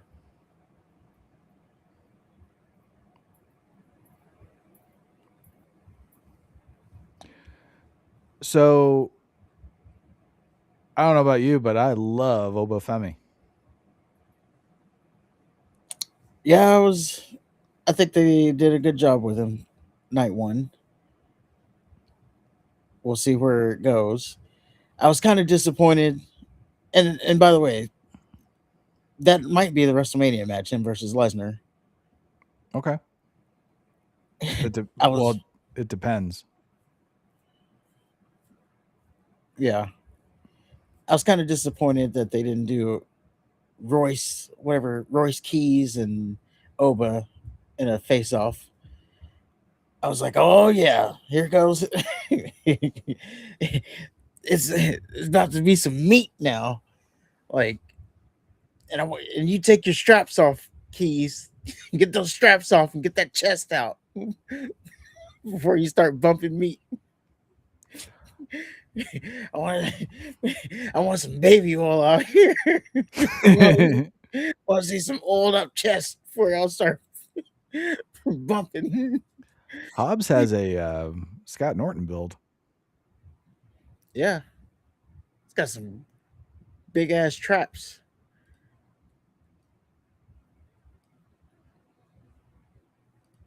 Great looking spine buster too. Go ahead and point that out. Yeah, I don't know anything about him. I know a little bit about him, but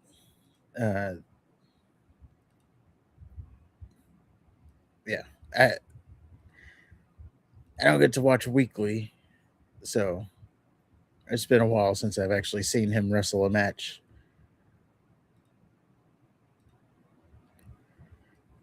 But people don't like the name already, Royce Keys. The name, apparently, according to Fightful, I don't even know why this has to be a story, but according to Fightful, Royce is the name of his son. Keys is his mother's maiden name, so it's a sentimental name for him.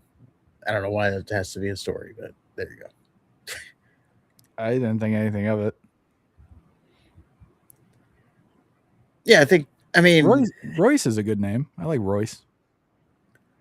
his other name was Powerhouse Hobbs, which, yes, that is a better name, I would say, but you get used to it. I mean, Gunther used to be Walter.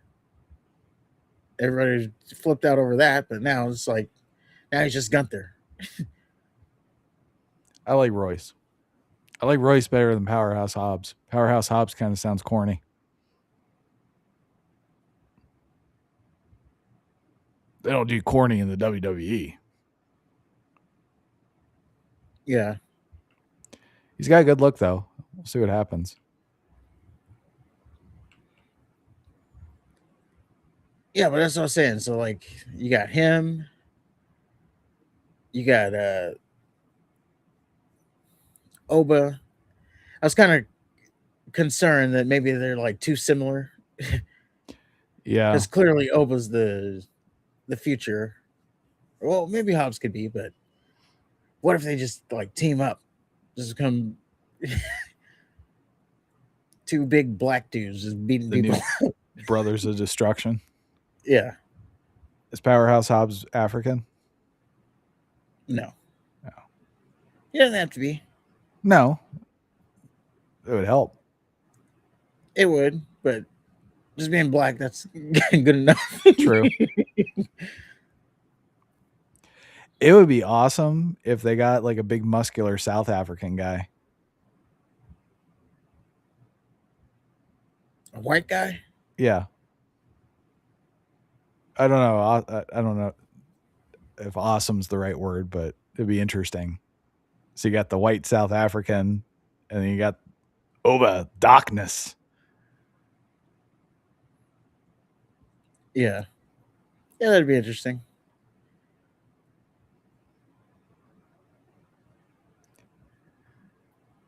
But yeah, I think Trick Williams is all show in my mind. Like he's nothing but a whole bunch of bells and whistles and shit. He is. Oba is, I don't know. Like my eyes just automatically go to him.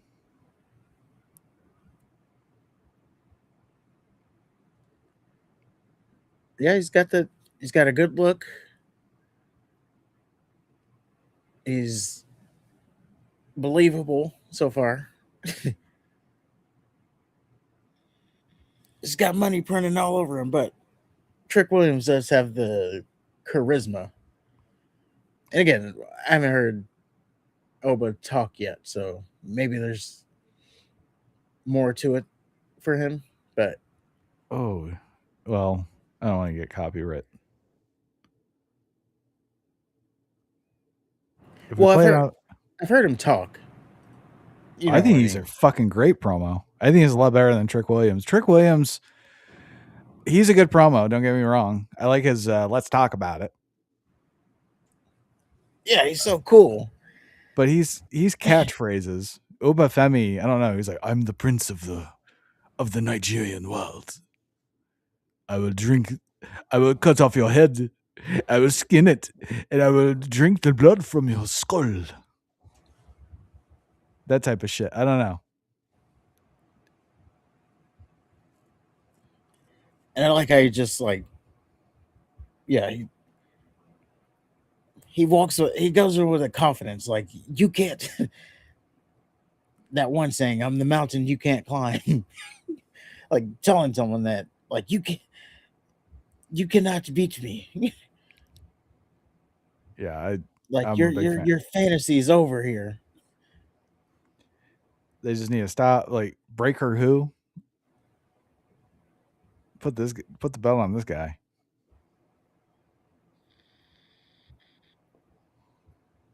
It would have been interesting had Breaker not gotten attacked by the masked assailant.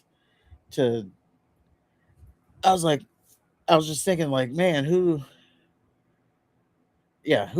who's the future here? Because we've been heard that Breaker's the future, but Oba, I don't know. This is like,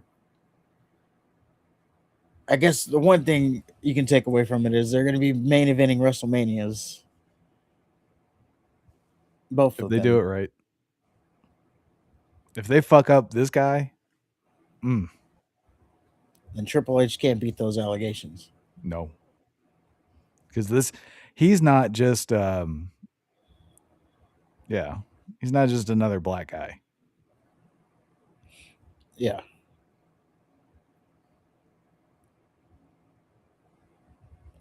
But I've been saying that since the beginning. Like, if Triple H messes him up, then yeah, those allegations can't be beaten. I think Trick Williams, also a star. I don't think they expected what they got from him.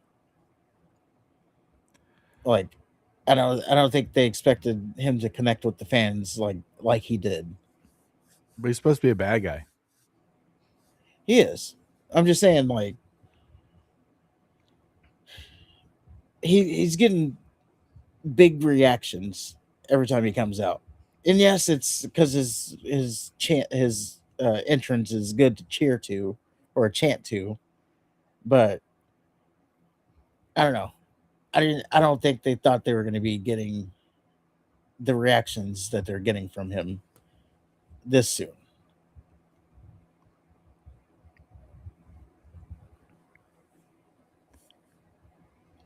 And even if you're a bad guy, you still get reactions. You can get booed. Yeah, but you don't want people dancing, and you don't want the interviewee or the interviewer in the backstage laughing to your fucking jokes and smiling and wishing you good luck. That's the opposite of what a bad guy is supposed to be. I see True. Oba coming out, and he gets booed. He can get people to hate him.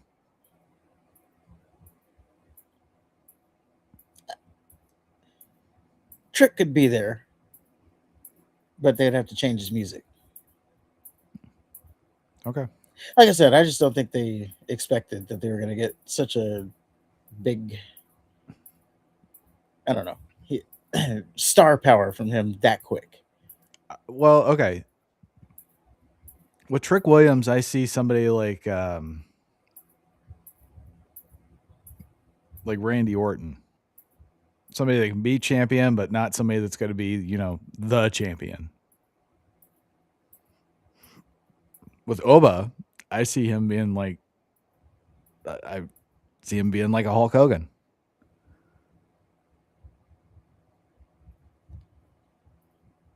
If they do it right. I see him on the same level as Gunther. Like if they did it right, you could build your whole fucking company around him. Trick Williams, I don't think you could do that.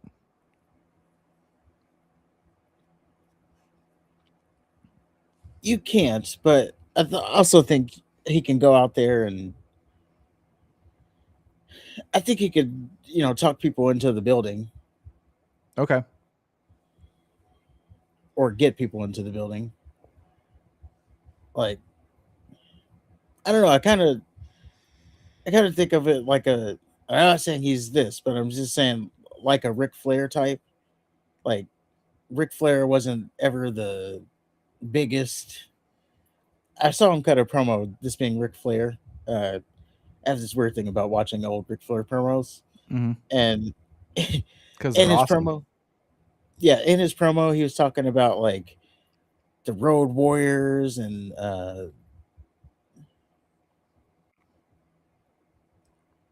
Hulk Hogan. No, sorry. He was talking about the Road Warriors. He's talking about Lex Luger. He's talking about Sting. And this is beach Sting. And it's like, man, he was surrounded by like all these body guys. And he was never really that. And yet he was always the one holding the title. He had an okay body. He wasn't like he did, but he was no Lex Luger. No, he was not a power lifter. He also survived a plane crash, god damn it. Yeah. I'm just saying he was never like you got body guys, which Ric Flair never was. There's a point in time where he had a good physique. Like a really good physique. He did, but yeah, not on the level of like when you see Lex Luger, you knew there was something different. Freak. Yeah, when you see like back in the day the Road Warriors, like now maybe there was a little bit of extracurricular helping them out there. The Road Warriors, so. All of them.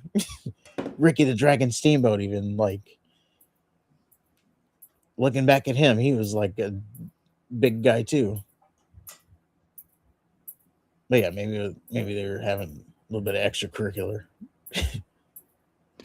I think that's on record. But it wasn't illegal, so they just did what they did.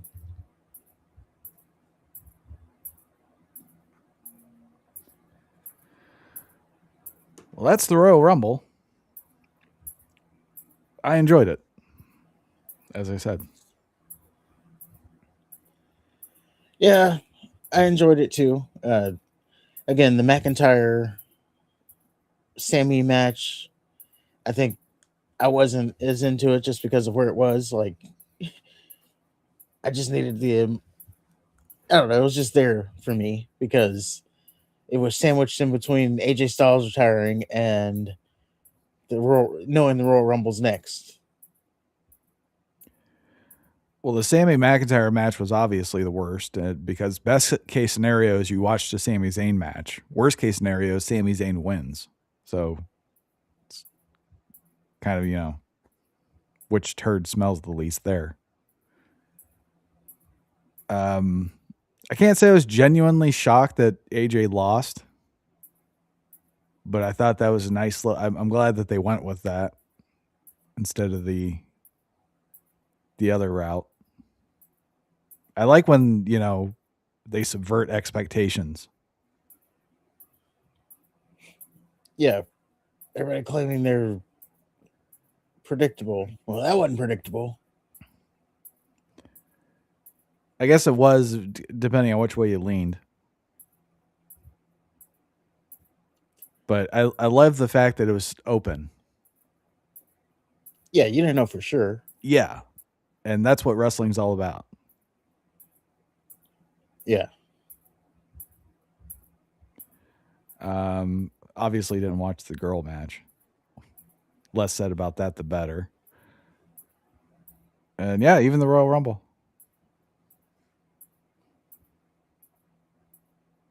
I like that they, although it's interesting because they built up the whole Team Heyman thing and then they just immediately killed it. So it's like, what are we doing? Well, we shall see where they go. We shall.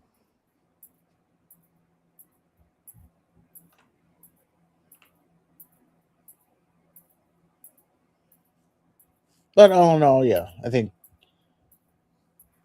it delivered, and the build wasn't good at all. So maybe that was the play, because when you start building it and teasing it, then everybody starts to. By the way, no Chris Jericho. I'm okay with that. Everybody's been saying that was going to happen. I didn't even think about that.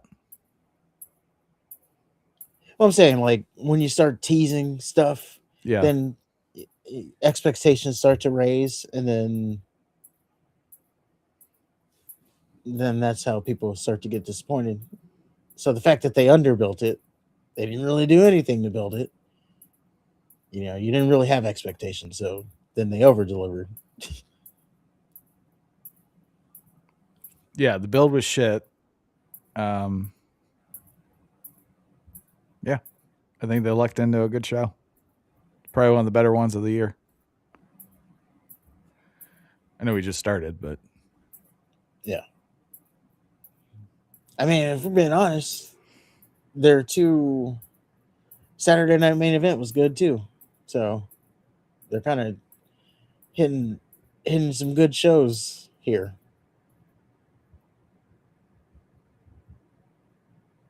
Now, still, they got to do something. Let's start doing some stories week to week, and then we'll Please. really be cooking.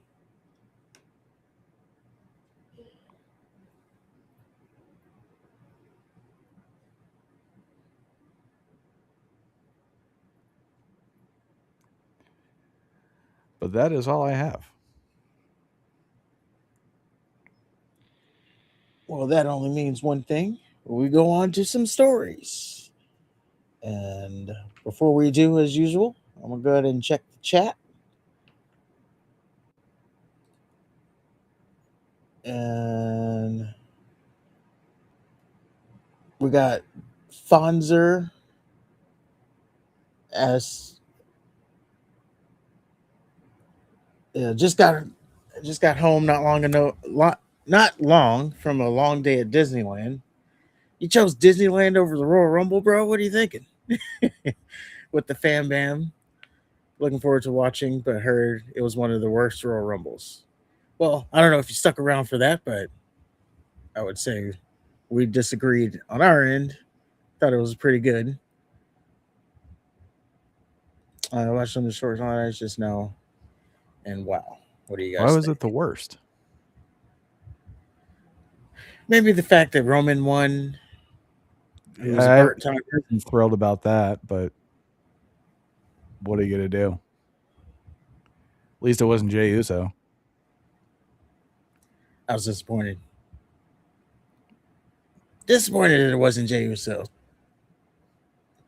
And yeah, and then everybody, I see online, everybody has the biggest problem with the whole Jey Uso part. And so the Jey Uso part, whether, the eating and the Dragunov Brock Lesnar no selling his stuff. Okay. The Jey Uso thing makes sense, but that's his thing. Yeah. I mean, you know, he was going to come out and do that. Yeah, it was going to have to happen. So I don't know what you're upset about.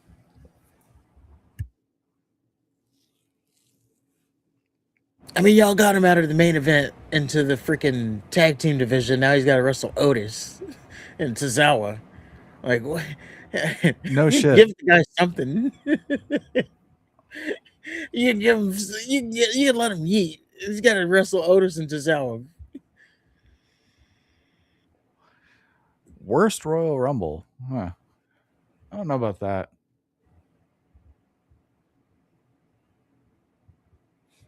Yeah, I would say yeah. Probably basing it off of the winner, but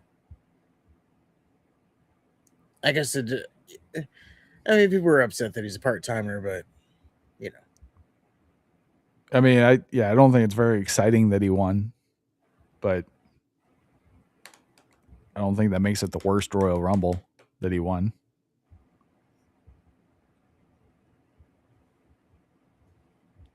yeah. But yeah, that's the chat. And if you got any other stuff, go ahead and keep the chat flowing. Hit the like button, hit the subscribe button. And we're going to get on to some stories. So we start here. Oh, you're going to be heartbroken about this story. So Ava, The Rock's daughter, Johnson. She coming to the main roster? No, you're going to be devastated. She announced that she's leaving. Probably wrestling altogether, if I'm being honest. Because, so she posted on her Instagram, she posted, "This past Tuesday was my last appearance on NXT and subsequently WWE. Thank you to all who have cheered, watched, and supported me through my journey. While my decision to not renew my contract was very difficult, it's also new. It's also a new turning point in my life. It's been an honor and a privilege to be Ava." So she's no longer going to be the GM, and she's no longer going to be a part of WWE. I know. Okay. Devastating news. I heard she sucked. And you know, I'm proud of what she was able to accomplish. She got there on her own merit, nothing to do with her name that she could have definitely used, but she didn't. She said, "I'm going to stand on my own 2 feet, and I'm going to be my own lady." Mm-hmm. And it just didn't pan out. So it goes to show you, by the way, how hard it is to be a Nepo baby. Everybody wants to say, "Oh, you're only here because of your name."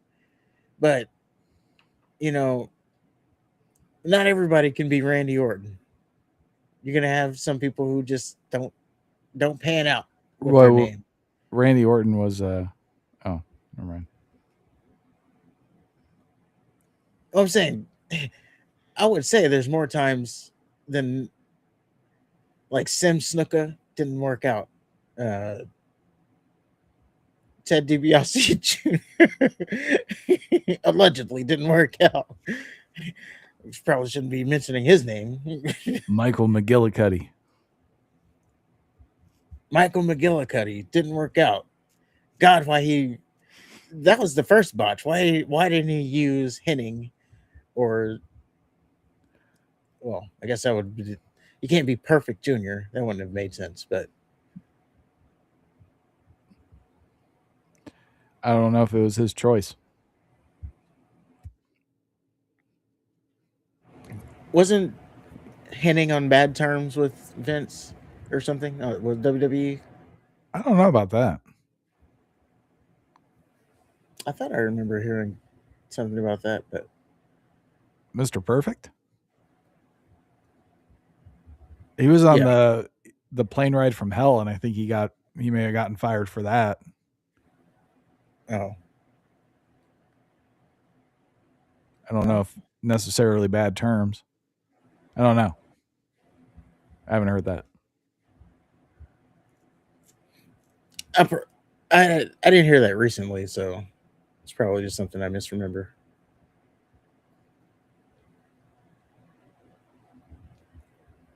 But yeah, it just doesn't always work out.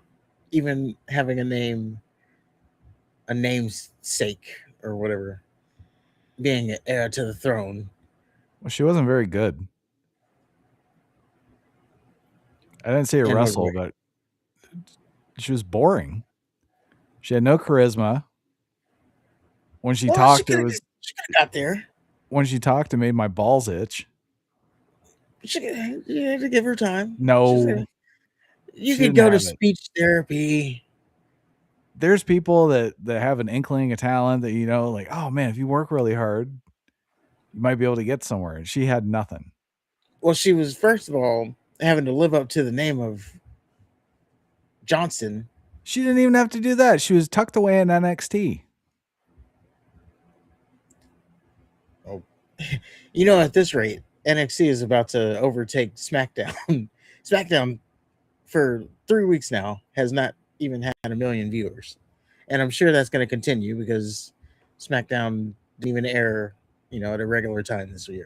Yeah. So goodbye 1 million viewers on this week too, Well, and it sucked. and that's the main thing that people don't want to watch for.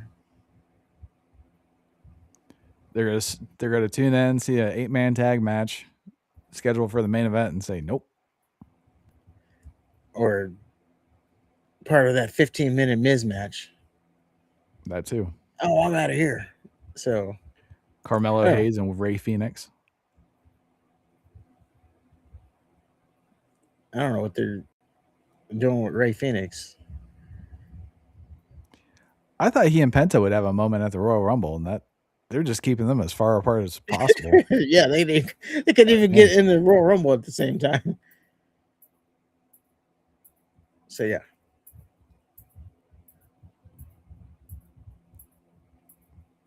But yeah, the point in that was, and it leaves a lot of people wondering like what they're gonna do next with NXT. Like maybe they bring back William Regal as a GM. Maybe we have a attempt at a resurgence of Black and Gold. Ooh. I don't know. That's maybe pie in the sky, but yeah, we'll see who the next GM is. But it won't be Ava Johnson. I can't say I'm heartbroken about that. Now we just need to get rid of that Dwayne guy. Ain't gonna be doing that. But moving on, our next point of discussion here. So this is turning into quite the little deal. So let me give you a little bit of backstory here. So a few weeks ago, or I think it was like last week, Billy Gunn, he was on a podcast and he criticized AEW. So that's the origin of the story. He basically said that people are this new generation of wrestlers are lazy and they don't know how to work, is what he said. Which then started a war between him and Dave Meltzer. Well, really, him and AEW. It went on a while where everybody was just like shitting on Billy Gunn. Is like, oh, he must have said something, and yeah, that's the origin of it. He said that they don't know how to work. So somehow we get to a point where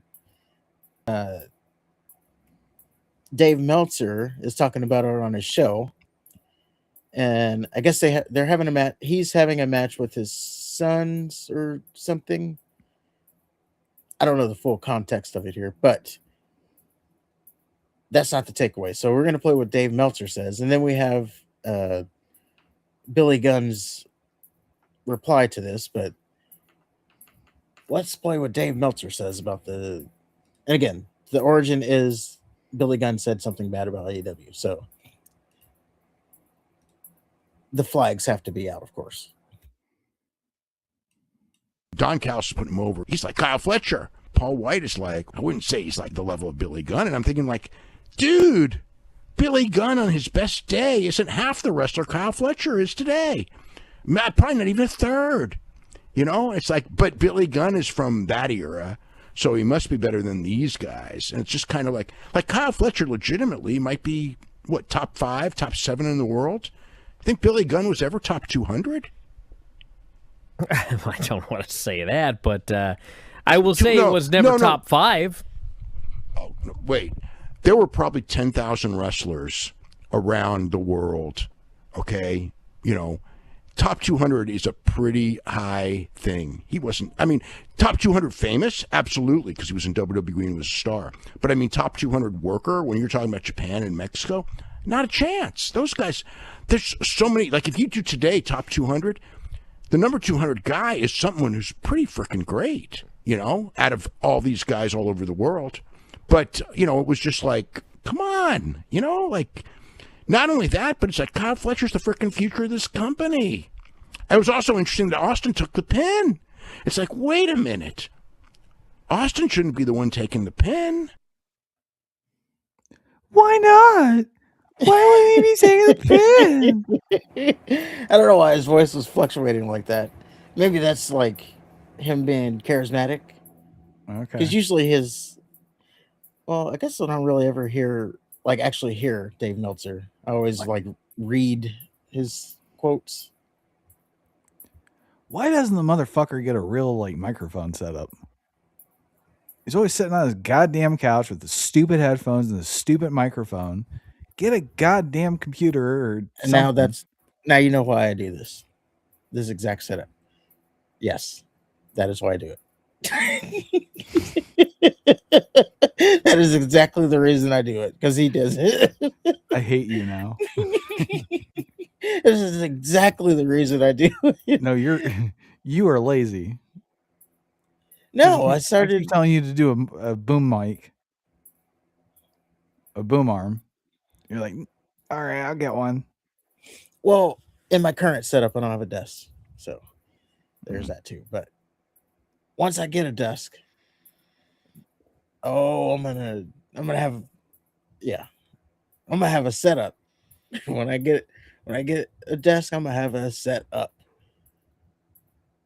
But yes, anyway, back to this thing. So yes, Dave Meltzer, he said that Kyle Fletcher is just a better wrestler than Billy Gunn. But the real takeaway here is that he said that Billy Gunn was never even like 200 in the top 200. He would never be in the 200. Come on. Which, of course, now to give him his own out, he did say worker.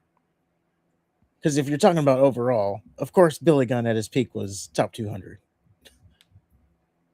I don't know. I think Billy was a good wrestler.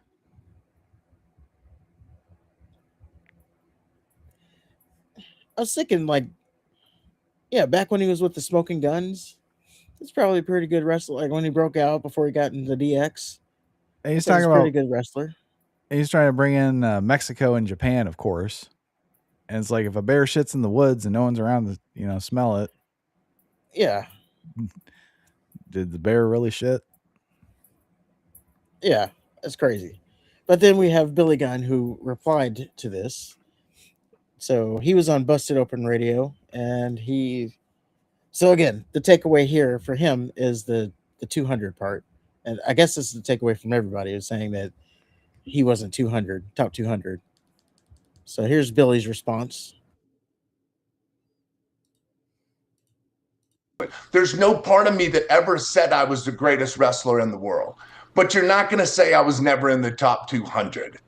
Because wrestling was never in my thing to do. It's What do I need to do to entertain these people to come back and see me? And I've proved that because every time you give me something, I knock it completely out of the park. I don't bitch and moan. I just do the best that I can. And that's what I want people to know. I'm not doing this for fame or glory. That's not what I do. I do it because I get to work with my kids. I get to work with kids that I coach at the Performance Center. And even those kids said, this is going to be awesome working with you because I grew up watching you and now I'm going to be in the ring with you. How much fun is that? There's no part of me that ever said I was the greatest wrestler. I think that's funny. You're not going to say I'm not in the 200. Yeah, again, Meltzer's just talking about the work rate, but who cares about the work rate? It's about I don't know. It is always funny that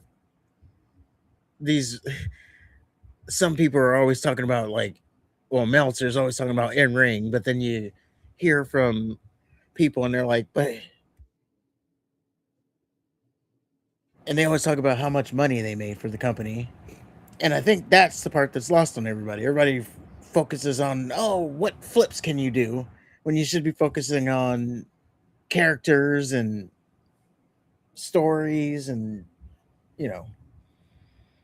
that stuff. And yes, you do have to get in the ring at some point. I get it.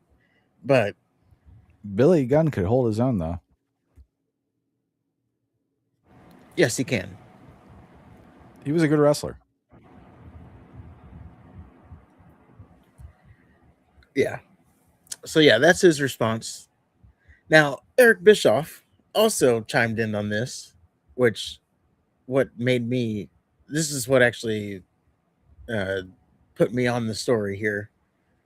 But Eric Bischoff, he also chimed in on this whole Billy Gunn. Again, the jump off point here is Billy Gunn being top 200. So let's see what Eric Bischoff has to say about the whole thing.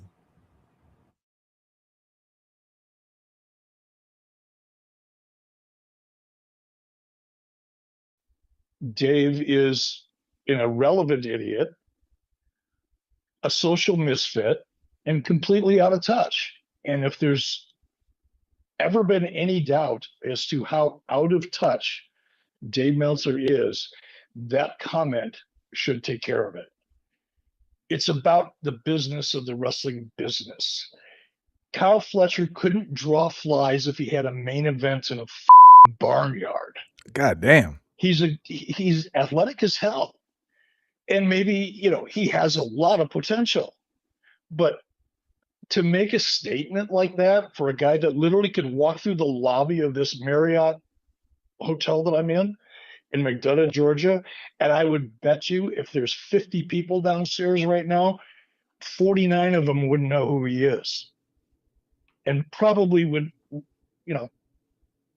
ask him to point them to a good restaurant or come and take care of a mess in their room. It's just the dumbest statement, but it's typical Dave. He's got his own following of social misfits, just like him. People don't have anything going on in their life other than to pretend they know a lot about the wrestling business. And that's, look, Dave is the king of that. He has convinced everybody, including you, that he's got a unique perspective on the wrestling business, and he really doesn't. He's very knowledgeable about the history of it, but in terms of what makes wrestling work, what makes it successful, what makes people watch, what makes people tune in, he's as clueless as anybody I've ever talked to. Yikes. Jeez. Maybe I misinterpreted the story here. It's actually Eric Bischoff just blasts Dave Meltzer. Which he does any chance he gets. Tell us what you really think about Meltzer. Don't hold back now.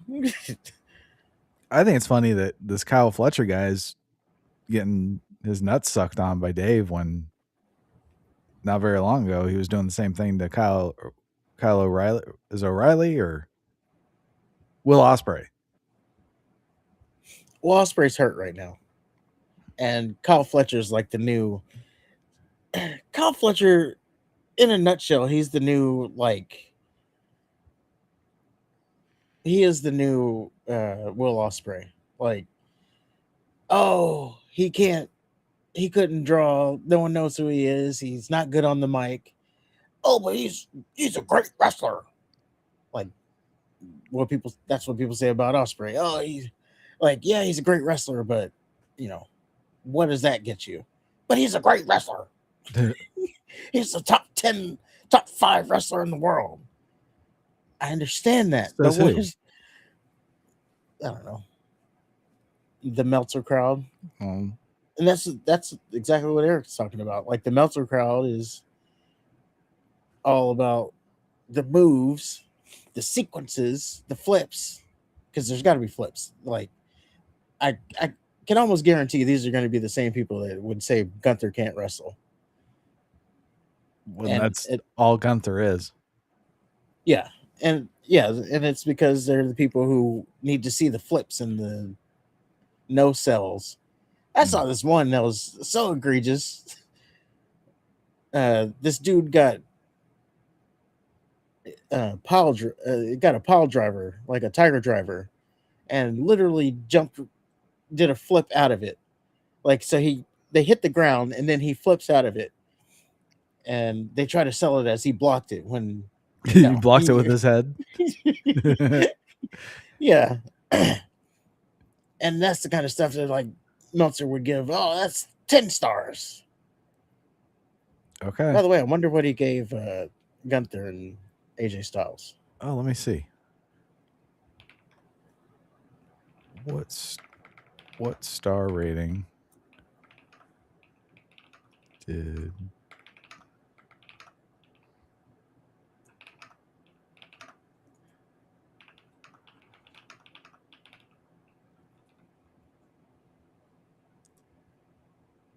Oh, okay. 4.5 stars. Okay, get out of here. See? You see? No credibility. 4 stars? You gave that 4 stars? And then he gives like 5-star matches out like candy in AEW. Well, they're all 5 stars. That's like basically in AEW, the 5 stars are the 1 stars. Yeah. Like, that's the starting point. You start at 5 and go up from there. Man, I only got a 5-star match. Like, he's creating, AEW, they go up to like 7 stars. It's like, isn't it supposed to be a 5-star system anyway? Yep. He broke his own system for stupid AEW. Yeah. Oh, I got to give him more than 5. His dick riding for AEW like just shattered his entire credibility. Yes, it did. So yeah, that's the whole story of right now. And I think everybody can agree that Dave Meltzer, again, it's dick riding for AEW, but I don't know. Saying Billy Gunn was never top 200. But you're missing the point, though, when you just say, oh, because his work rate wasn't there, which it was. And yeah, there's more about the business than your work rate anyway. So there's that.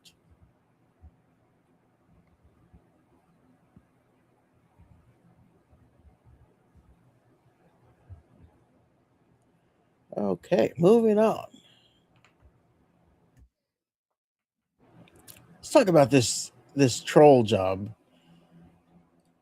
because this story this kind of came on the radar. So this happened at Saturday night's main event. So Roxanne Perez, she had an incident with a troll, and it was a reaction to what everybody was saying that kind of made this into a talking point that I wanted to do.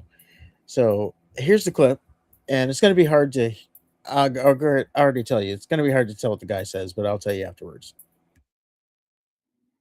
You keep fucking flopping. Get the fuck up. What are we doing, bro? You keep fucking flopping. Get the fuck up. What are we doing, bro? You keep fucking. Okay, so that's the clip. You be Now- fucking popping. No. Oh no. So he said you keep fucking flopping. Oh. Like, I don't know. I guess he's an NBA fan. So he said, you keep fucking flopping, get the fuck up. And then she yells back, get the fuck up, or shut the fuck up. So that's the interaction. And Then the the reason- security guy came for some reason. and told him, yeah, that's the last time. Because I guess he was heckling other people too. I don't know. What are you supposed to do? They can't handle being talk shit too. Well, here's the thing. So social media was all over this guy on the fact that, yes, he was heckling Roxanne and, again, probably other people. You said she was flopping. You didn't call her like a cunt or anything.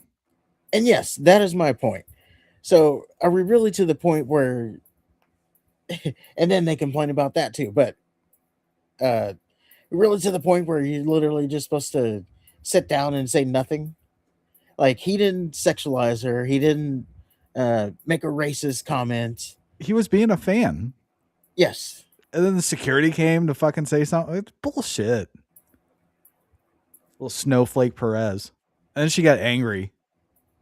Again, he didn't call her a cunt. He didn't say anything derogatory. He just said she was flopping. That's the most benign fucking thing you could say. Yeah, now, this kind of ties did he into say anything before that? I don't know. He did say that was the last time, security guy. So did he say anything worse than flopping? Do you know? I don't know. This was the one clip that made it around, but okay. I would assume if there was something worse, it'd be around, right? Yes. And it probably, this is your last time. Like, you probably wouldn't have a last time. That would have been it.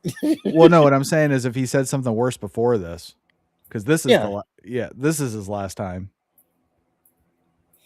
Yeah, I'm saying if something worse was said, this wouldn't have been his last time because he would have already been out.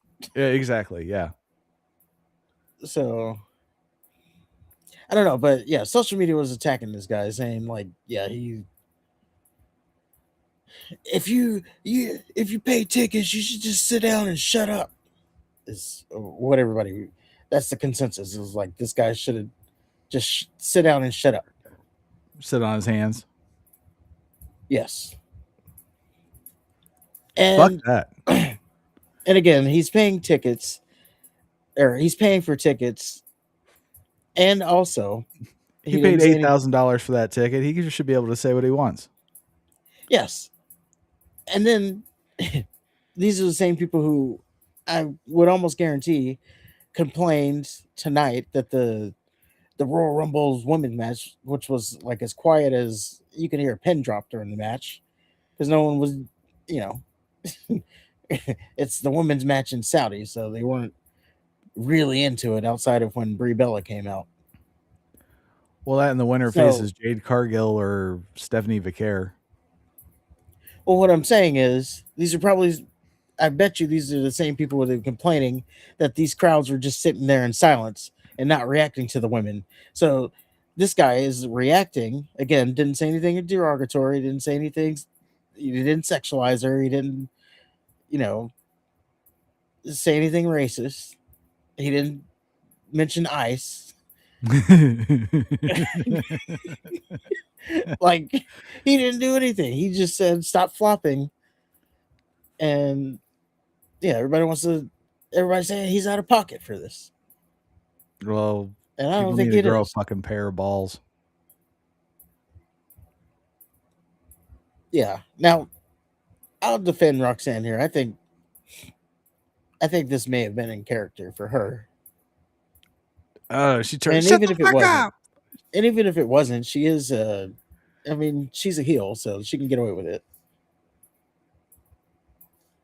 It just looks like a petulant child that can't take it. Like, again, that's the most benign thing that you could say. It's just gonna go snap like that, and security's gonna get involved. Come on, what are we doing? Again, we don't know exactly what was said beforehand. But I would venture to say if it was worse or comparable, that clip would also be circling around. what I'm getting at is like, you know how like comedians they get heckled and then after a while they like say something back to the guy on stage.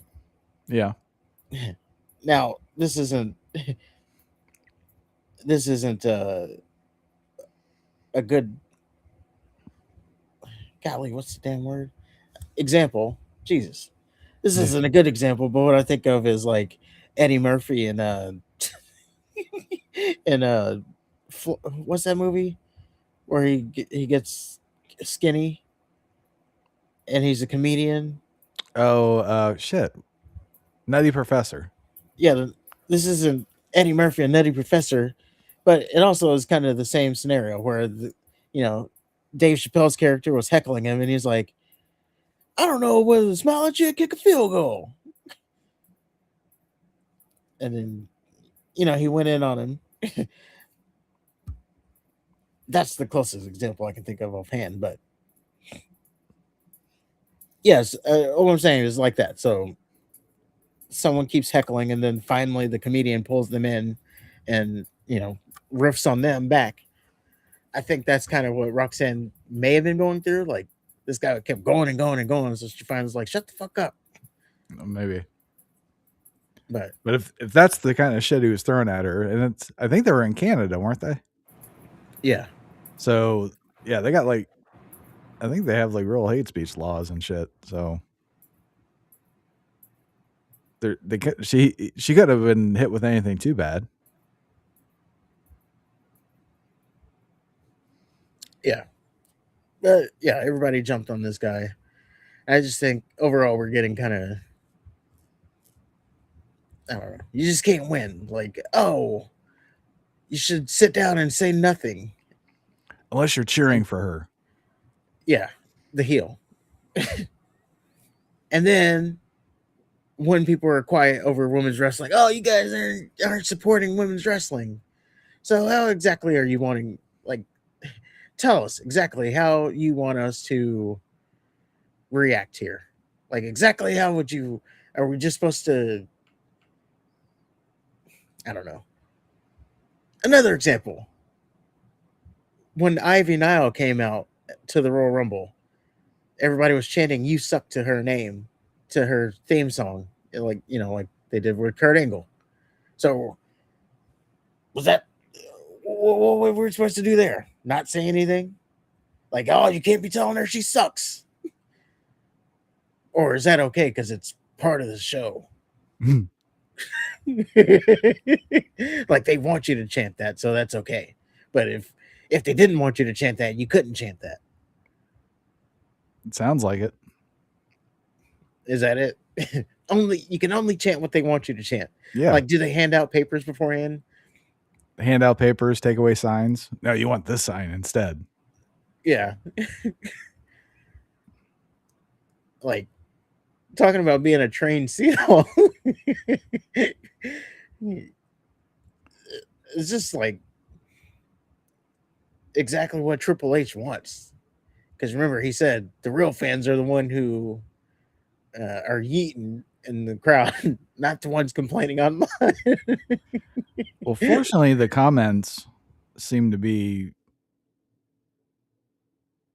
common sense. They're like, she's a heel. He didn't say anything wrong. So good. Makes me feel better. Yeah, a little bit of faith in humanity. But there was these comments are okay, but there were creators going after this guy. Oh, shut up. So of course, creators, they want to, the most snowflake motherfuckers ever. Well, just love my shit. Just love me. Don't give me any criticism. I'll take constructive criticism, but once you give it to me, I'll block the comments. Yeah, you're blocked for life. And then I'm going to go post about it online and get that little sympathy thing going on. Like, oh, woe is me. Look what this commenter said to me, Yeah, fuck you for "Oh defending no, oh no, that's a lie. You're much better than what he just said. He's a hater. He probably is upset at life and all that other stuff they be saying." Creators should be talking about how pussified Canada is for bringing security in to intervene for this normal wrestling interaction. Yeah. But there you go. I just wanted to bring that whole story up because kind of was like, what got me was like, yeah, the people were saying, "Oh, this guy should just sit down and shut up unless they want you to cheer, and then only the acceptable cheer of what they want you to cheer." Like that's the new wave of fan that's coming. Like you'd imagine ECW if they only chanted what they were supposed to chant when they were supposed to chant. It wouldn't be ECW. Yeah.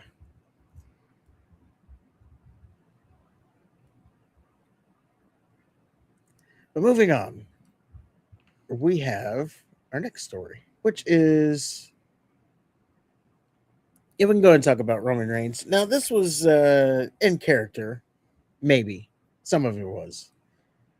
But he was on the Pat McAfee show talking about the creative, which he buried, and he also buried Braun Breaker, which I don't see a lot of people pointing that one out. But he did bury Braun Breaker a little bit, and he buried creative. So first, we can hear what he said about Braun Breaker, which starts at the 9:33 mark. About that.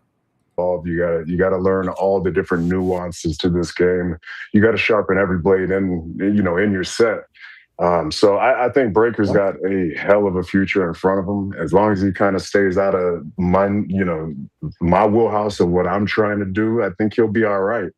But he's still got a long ways to go. I'd love to see him not get nervous on ESPN and, get quiet on you, because I think there's a lot of personality there.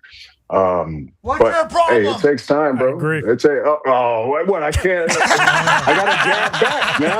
I got to fight back. We can't just let these kids are calling us old and shit. You know what I mean? So I gotta, we gotta come back. Don't get nervous on national television, son. You know what I mean? That was awesome. Yeah, so complimentary. But not even that. Yeah. This is global. This is Pat McAfee. You can't. So that's what he said about Breaker. So that wasn't too bad. Yeah. Basically, the context there, which I cut out, was they asked him about Breaker and specifically, his spear, and everybody was like, "Oh, it's like the best spear," or some people were saying that's the best spear. So then that got Roman talking about, he's a great talent, but yeah, it's a little jab there. Like, now I didn't find the moment he was talking about on ESPN, but yeah, but it's kind of a cyclical moment. Like John Cena, he buried. It's called a promo, kid. If you're gonna be in the big leagues, you better learn it. Remember, he did that to Roman, mm-hmm. And now Roman's here. Like, hey, if you're gonna be on ESPN, you can't be getting nervous. So kind of the same thing. But yeah, that's what he said about Breaker. Now, the juicy part that everybody seems to have turned into a talking point here. He went on to talk about the creative. Well, he says a lot of things, but I'll let him do the talking on what he says here. And this is at the seen him 50,000 times over the last 3 days, but is it nice every once in a while? Just grasping on the relevancy, right? Well, just please see me. And it's the same thing, because we kind of had the same conversation when we were in Vegas last year for WrestleMania. But do you kind of just pick and choose and let people know, like, okay, hey, you guys can kind of do your thing, but when I come back, when the big dog comes back into town, like, this is my show, and it will always be my show? I think, I mean, there's always a mindset of that, but to be completely honest and transparent here, 2 years ago, it all changed around. And what I've been doing out there hasn't exactly been the same of what I've done before. And the way I look at it is I'm a generous tribal chief. I give the people plenty of time. These young talent, they say we hog all the TV time. You know what I mean? They'll complain about one thing, and then I leave an opening. I give them plenty of space to create, whatever type of superstardom they want. Get over, kids. Yeah. Get over. You know what I mean? And we're 2 years here now. And we haven't advanced. We haven't evolved. You know what I mean? We have great leadership. And Nick Cotton, God bless him. What a businessman. He's a genius. But we have to be able to keep up with that creatively. And that's why people like me, people who are striving to be the very best, the greatest, the GOATs, the MJs, I just can't sit around and see mediocrity. Not when I set it up for everybody to just slam it home. I mean, we're on Netflix, for crying out loud. You gotta capitalize. We got people over here playing around trying to figure it out. And I got the formula. I know how to cook it up. You know what I mean? So it's been a tough couple of years for me, but at the same time, when you come off such a hell of a run, you gotta kind of just pump the brakes for a second. I got 5 children at home. I wear, we all wear those 2 important hats, being a husband and a father. You got to be able to, click. And I've been on the road for a long time. So I needed to be able to pull back a little bit, but I'm fully capable. I'm only 40 years old. With all the tech and all the information we have now, I feel like I'm 25 years old. So I'm still good to go. You know what I mean? Well, I appreciate you doing your schedule to help the other talent, not yourself. So there's a lot in there. There's a lot of little. That's a lot of what he didn't say. I noticed he praised Nick Khan, hell of a businessman, but didn't seem to be all that flattering on the creative side. Yes. And who's in charge of creative? Mr. 2K cover himself, Triple H. And he basically said it was better when Vince was here. He was like, 2 years ago, our world got rocked. And I'm not doing the same shit I was doing. So, yeah. He's, without saying it outright, he's saying Vince used him better than he is being used right now. Which, I mean, is he even lying? Like, what is he? No question.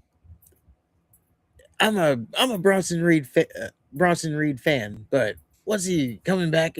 This whole Shula Fala getting his shoes taken every week. Like, this is Roman Reigns we're talking about. Why is he getting his shoes taken? Right. And that's what he's coming back for.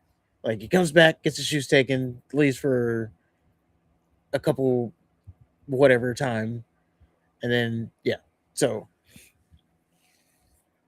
Comes back, gets his shoes, leaves for whatever time.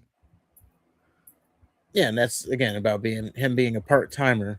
And before that, it was his necklace. Yeah, the necklace.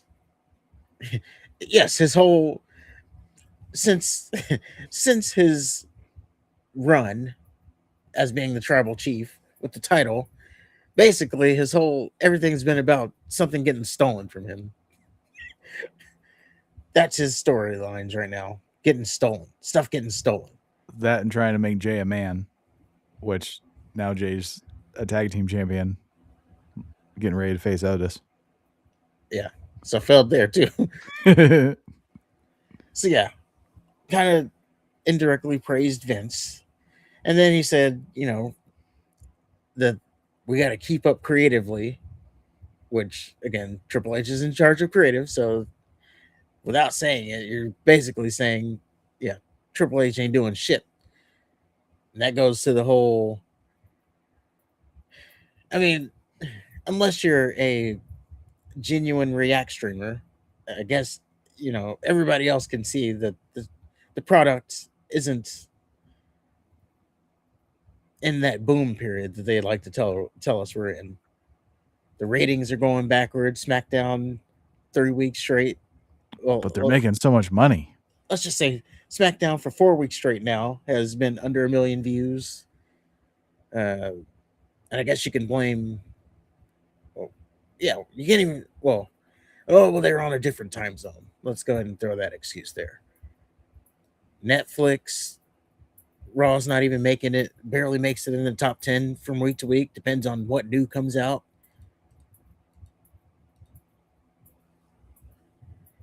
Getting beat by fireplaces over the Christmas break. Yeah, that's not a good look. Yeah.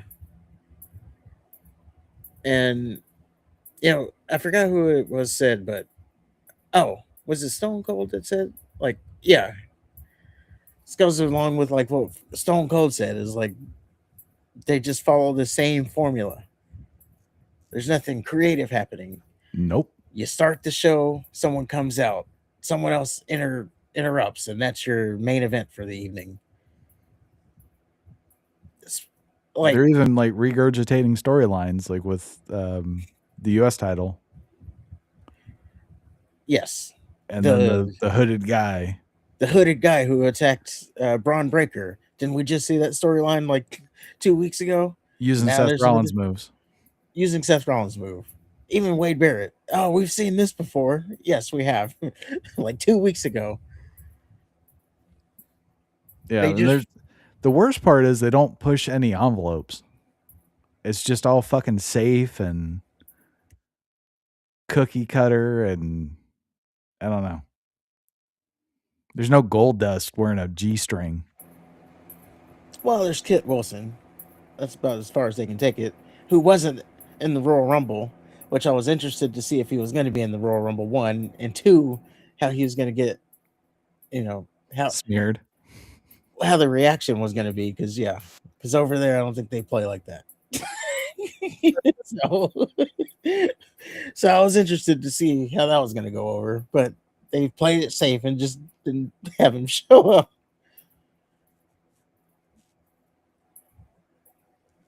There's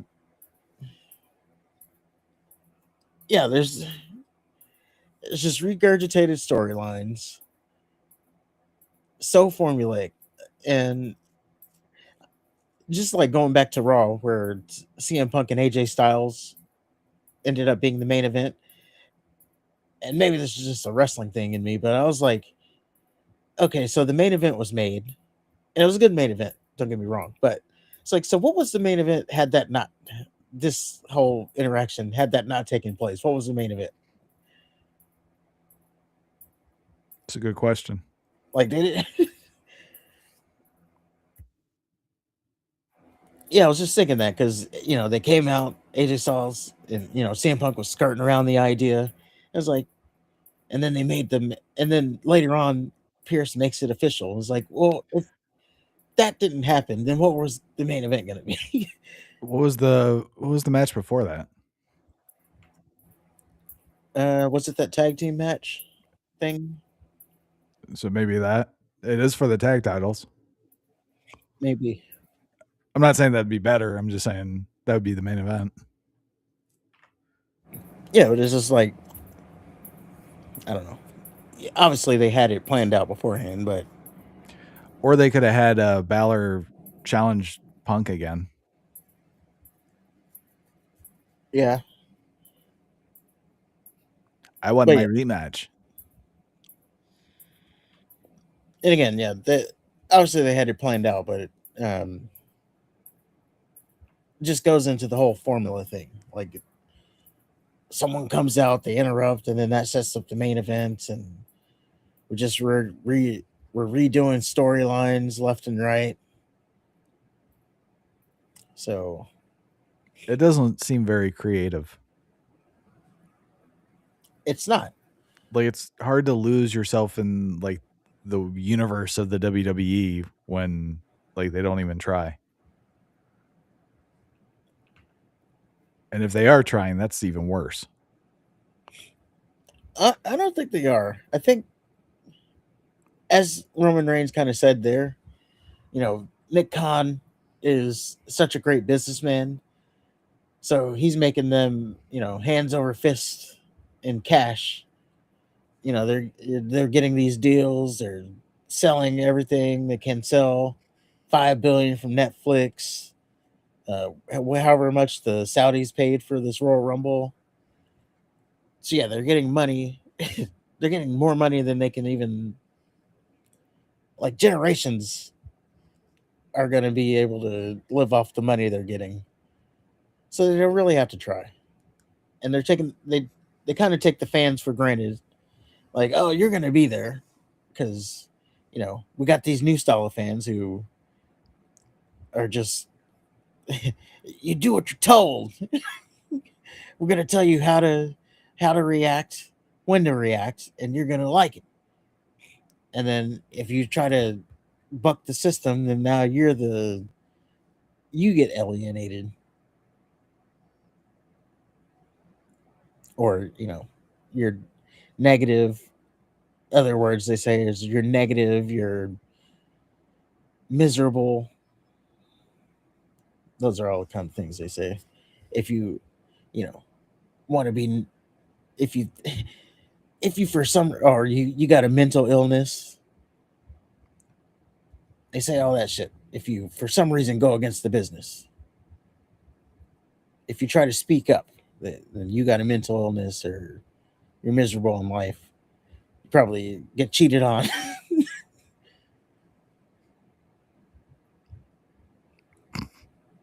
But then when you hear people like Roman say it, now what do you got to say about it?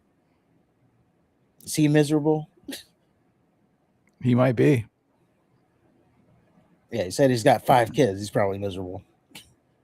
Well, no, I mean, just like we said, the only thing he's got to do is worry about the shit that's been stolen from him. Like his shoes and his necklace. Like, he hasn't chased any titles. He hasn't been in any real meaningful feuds. He was in War Games, and then he went away. He's not in any of the major storylines. There's no bloodline. They're trying to do this thing with Team Heyman, which like the bloodline shit I could get behind. This Team Heyman stuff, I'm not. I mean, I think I could get behind it, but yeah, I would like to have some compelling story. Like, like you said, we're already back to the hooded guy doing Seth Rollins moves, and it's been what, a month since that happened. Theory just came to the group. Yeah. I think he's had like 2 matches with the team. And they're already back to that storyline. Yeah. It's fucking stupid. And then you got Chris Park in the fucking back. Oh, it would have made a bigger moment if they would have had that spot on top of the ladder. Shut the fuck up. That was about you. We were going to show them that you're the biggest loser. That was your moment. You were going to be the loser there.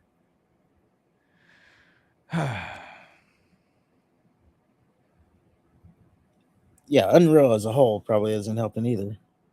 No, it sucks. But we knew that was season 1. I don't know why they're doing another one. Well, they're doing another one too. Or they're doing 3? Yeah. Yeah, the next one's about... I was thinking about this. People were suggesting... Now, it didn't pan out.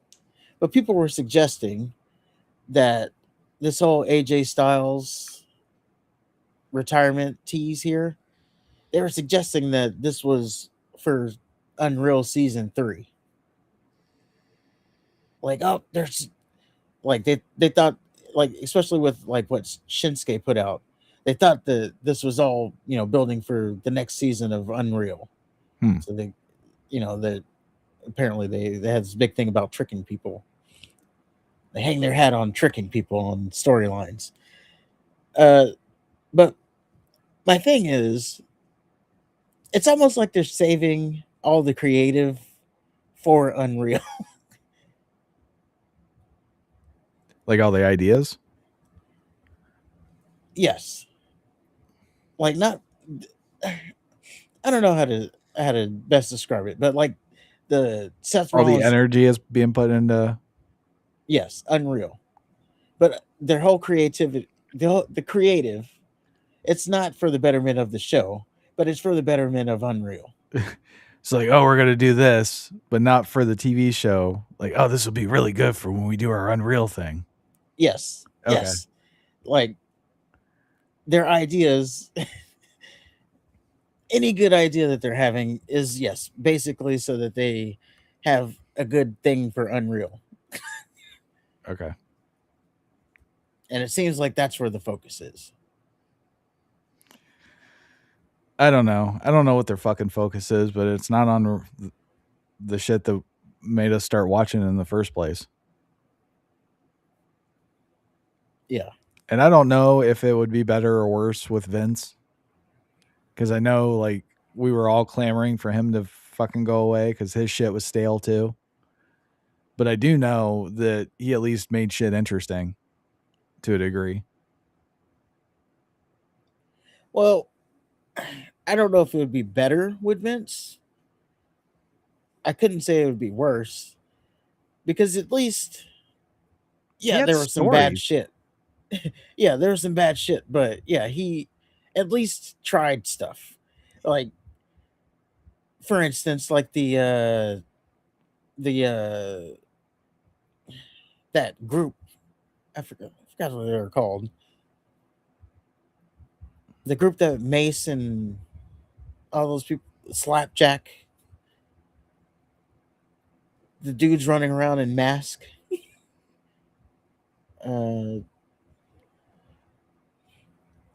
I have to look it up. It's just gonna bug me.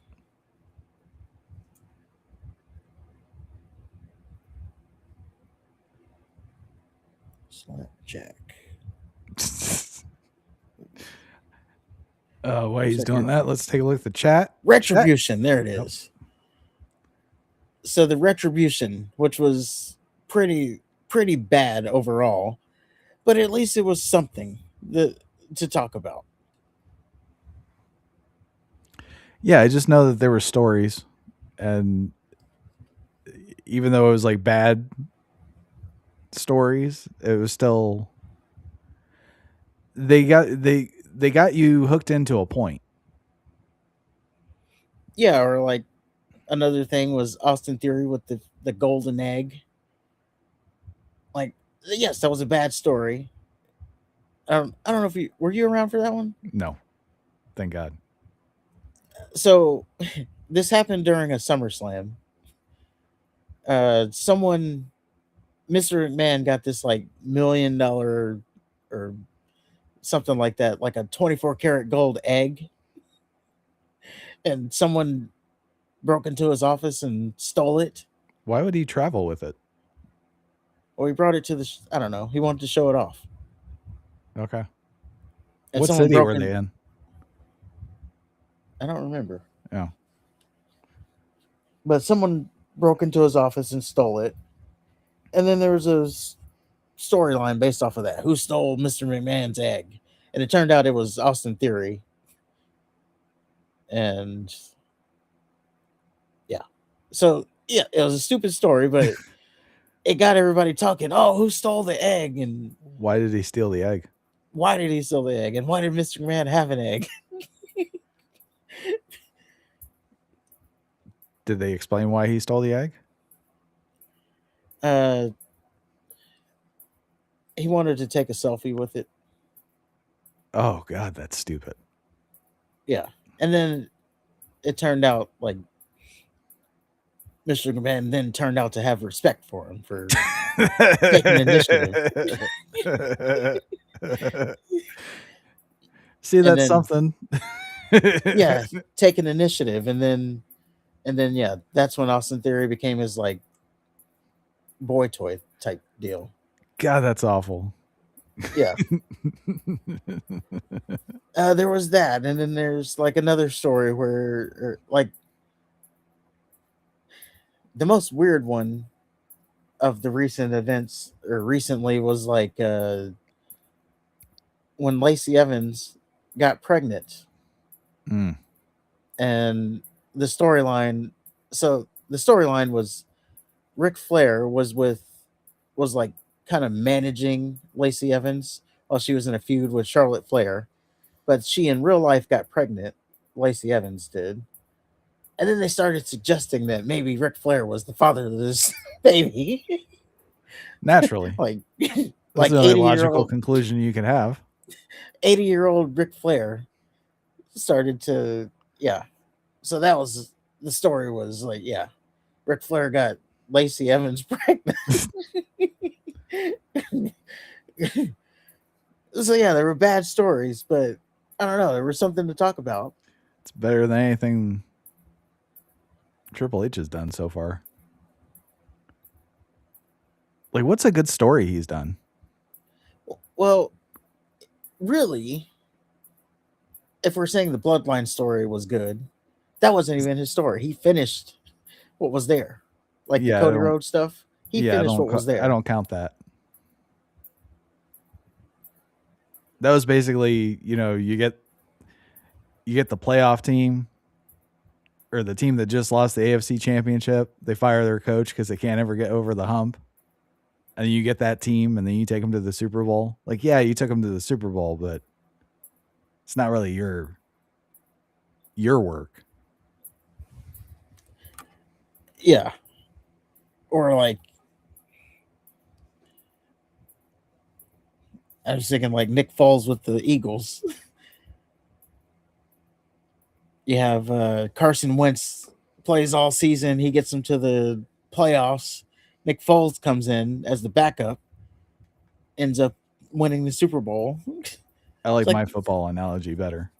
Like, yeah, you weren't it wasn't your deal. You just took over for what was already there. But yeah, ever since then, the Triple H era, it's been kind of lackluster.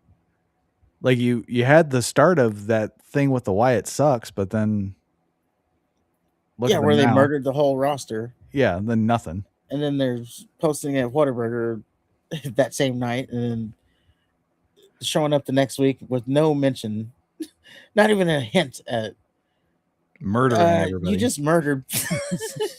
you definitely murdered Chad Gable. Like there was blood pouring out of his head. R-Truth. They had that that fell into their lap and they did nothing with it. And yeah, see, that's what I was saying. And then, they want to talk about it on Unreal. So it's like they're putting all their creative efforts into Unreal. Well, I just know that they were bitching about not having that spot on top of the fucking ladder. Of course. Well, that would have made the match so much more memorable. Get the fuck out of here. Yeah, they were really harping on that. Oh my God. They do it all the time, though. I won't chew my food twice. Well, anyway, let us know what you think about it. And we can move on to our last story here. So I got to admit, I'm starting to really like Tony Khan. Okay. Because he's petty as fuck. And I'm starting to like it.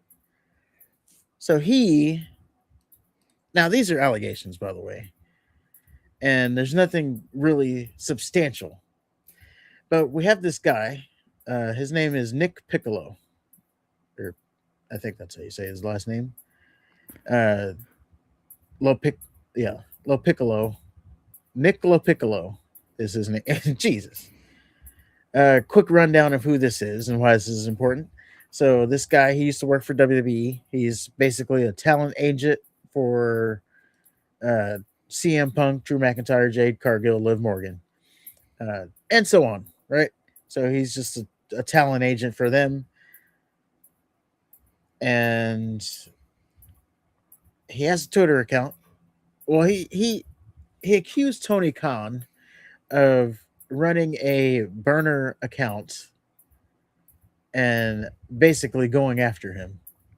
And again, there's no well, let's go over what happened here. An anti-Zionist AEW fan burner. That's pretty fucking specific. Yeah, I don't even know what that means, but I'm sure you'll fill me in a second here. So, this is from Ringside News. And it says AEW has been subject of many controversies over the years. This includes the fact that their fans and staff can sometimes take things a bit too far. Now we have another story about that. Niccolo Piccolo went to his ex and he sent out a very direct post. His ex account was back and fully... What? Hold on, let me start that over again. Niccolo Piccolo logged onto X today, where I scrolled down, like, anyway. No, just Nicola Piccolo. I just thought that was funny. Where he sent out a very direct post. His X account was back and fully functional after it was locked out. So I guess he got reported and locked out of his X, and he wasn't going to stay silent. So he called out Tony Khan for having a burner account and claimed it has inside information. So this is what he took to Twitter and said. This is, by the way, this is a direct quote from him, so don't come after me for this. Tony Khan, I'm sorry, this pro Tony Khan account that posts things that only Tony Khan would know followed BJ Bethel, who I believe is the guy who lies about the max numbers, and other Tony co-conspirators, followed TK bot armies, is Muslim, anti-trans, anti-Jade Cargill, anti all of the same people as TK immediately mass deletes his posts and locks his account down after I tagged the commissioner, which is Roger Goodell, on Sunday night.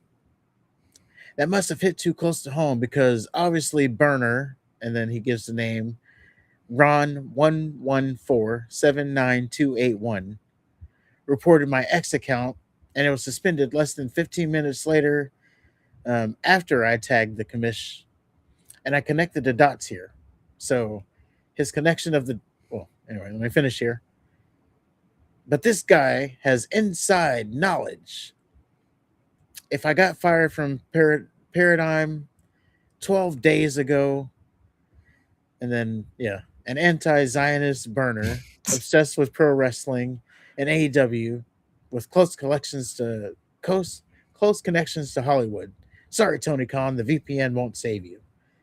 So that's what he took to Twitter and said. Anti-Zionist, anti-trans, anti-Jade Cargill. Yes. And again, I don't know what anti-Zionist is, but it's a Jewish thing. Calling basically saying he's anti-Semitic. Well, calling Tony Khan anti-trans when he has what's that lady? I'm sorry. What's that one's name? That thing, Nyla Rose. Nyla Rose, Sonny Kiss. Yeah, I forgot about it. No, he fired Sonny Kiss. Well, it was time. But he had him, or her, whatever the correct pronouns are there. Yeah. Nyla Rose was the champion there, for Christ's sakes. Women's champion. So to say anti-trans is a little bit much. Just a bit. It's a little untrue, isn't it? Yeah. Like I just said, he had Nyla Rose as the champion, so. And I think there was another trans person in AEW, if I want to remember. Outside of Nyla Rose. It was Tyler Rex? No. Oh. I think that's still... What? What part, Carlos? Carlos, what are you... I'm talking about trans people and you're touching yourself? What's going on? Let's talk about it. That's what. Hey, that's when I saw the comment. By the way, I'm just saying. Not that there's, not that there's anything wrong with that. I can't think of too many things right. Well, I'm just saying. I look at the comments. I'm saying I'm touching myself to this from Carlos. So what? Carlos so son 8335. Shout out in the comments, by the way. But I'm talking about trans people here, and you're saying you're touching yourself. No judgment, but it's just, probably need to talk about it a little bit. Get help. Anyway, yes, so we got so that's the allegations. Now, people were trying to say that Tony Khan is guilty because he didn't address this. Why would you? I don't know. But his claims here is that this all happened just because the account, he tried to tag the commissioner and the account reported him and then deleted itself or got deleted. Like, what? That's your, like, you got to have a little bit more than that. Like, you're making these kind of claims. You got to have a little bit more than, oh, the account got deleted and he knows a little bit too much. Got the same information that Tony Khan has and the same friends. Yeah, and he says like, oh, he knows I got fired. Well, I don't know. It seems like a little bit too far of a reach. Who knows? But yeah, people on the other side are saying, well, Tony Khan, because Tony Khan went live after this happened and he didn't address it. So people are kind of making that like, oh, you didn't address it, so it must be true. But again, yeah, why would he address it? Why would he address it?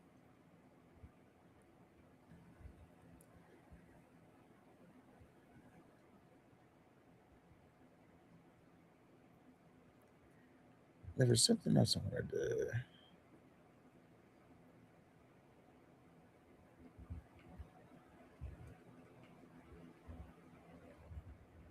The rest of the thing here is it just says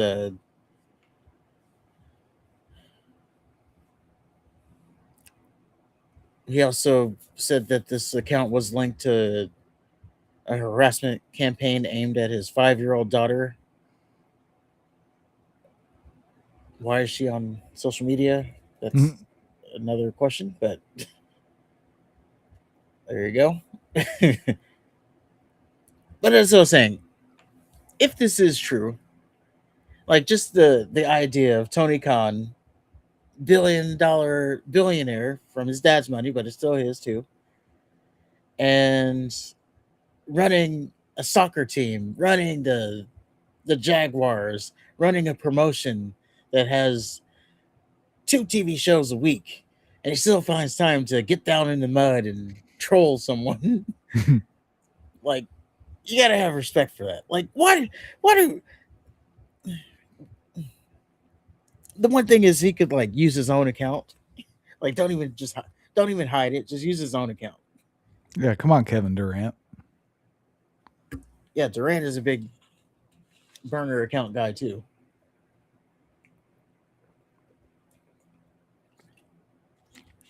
But I don't know. I always say I'm a new class of creator. Like, if someone wants to get in there and act crazy, you should be able to go right back at them. Like, why do you have to be the bigger person or whatever they want to say? No, you want to get in there and talk crazy. I'm going to talk crazy right back to you. Like Carlos, he's over here touching himself to tranny porn. But he said that. I didn't say that. He said that. Chat. Check it, chat. He said it when I was talking about it. So that is not on me. That is on him. He said it. You can't cancel me for that. But yeah, that's what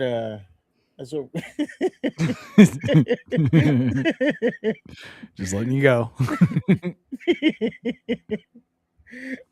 All I'm saying is he said it. I didn't say that. Those are not my words. I just pointed out the time of when it happened. And yeah.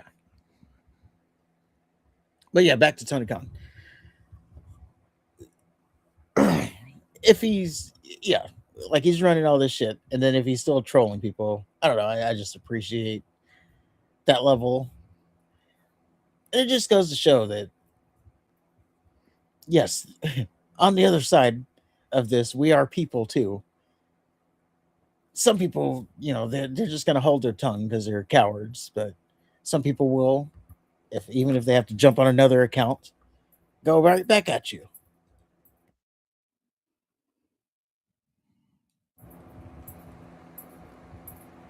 And why does he have off of this picture? Why does he have? Well, the account's deleted, so I guess it doesn't matter anymore. But it was Ron, and his picture was Paul Rudd. Because that's what you use. Oh. Why wouldn't it be an AEW flag if it's supposed to be a AEW Pro account? But I'm all for it either way. Like if you're, well, he probably post AEW pro AEW stuff. The avatar doesn't mean anything. I know, but if you're going in, you might as well go all the way with it. I mean, you got to pick like MJF or something, yeah. But I don't know. Paul Rudd's good. Yeah. And also, and with this, I don't have a doubt in my mind that Triple H may have a burner account too, and does kind of the same thing. Maybe he doesn't go after people, but maybe he's like just defending his creative in the comments. Maybe I could see that. I mean, this is good. I guess this is a good pastime. You're sitting on the toilet. You might as well get on and troll people who spend all day trolling you. Well, like, Triple H strikes me as the guy that would say he's above all that shit, but really he's not. Yeah. Oh, I don't listen to the noise. And then, yeah, he's in there. Oh, I'm going to get this fucker when I get home. I'm going to get this fucker. Save this comment. Bookmark it. Spending all day, like, coming up with the perfect thing to tell him. The perfect retaliation. Practicing in the car on the way home. Yeah. Iterating off of it. Oh, what if I said this instead? Oh, I got it.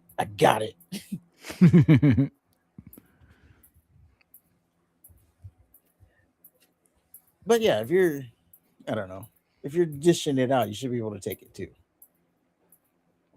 That's another thing. Just people who are, I don't know. They think they could throw it out, but then you give it back to them, and then they want to turn into a little bitch. I don't know this guy, but it seems like what's happening here. Oh, he's going after my 5-year-old daughter who has a social media account for some reason.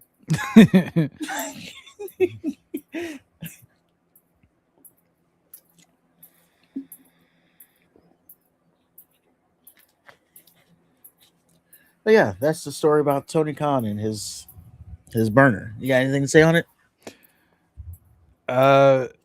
First of all, do you believe it? Do you believe, because those are very baseless accusations here. Maybe the anti-Zionism part would be plausible. I don't know anything about Tony's politics. He seems kind of like a lefty, though, so that's kind of. Well, no, I'm saying, like, do you believe that Tony Khan would be running this account? That's what I'm saying. The anti-Zionism thing, maybe, but the thing that automatically disqualifies it for me is the anti-trans stuff that he's talking about. Because if there's any remote, possibility of that, that's not Tony. Because he's already proven that he's not. So why would Tony have a burner account posting shit he doesn't believe? If anything, he'd be posting shit he believes even harder.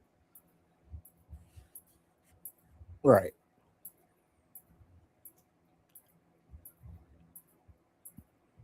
So no, I guess to answer your question, I don't.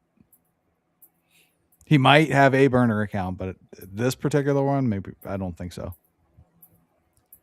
Yeah, you kind of lost yourself with the.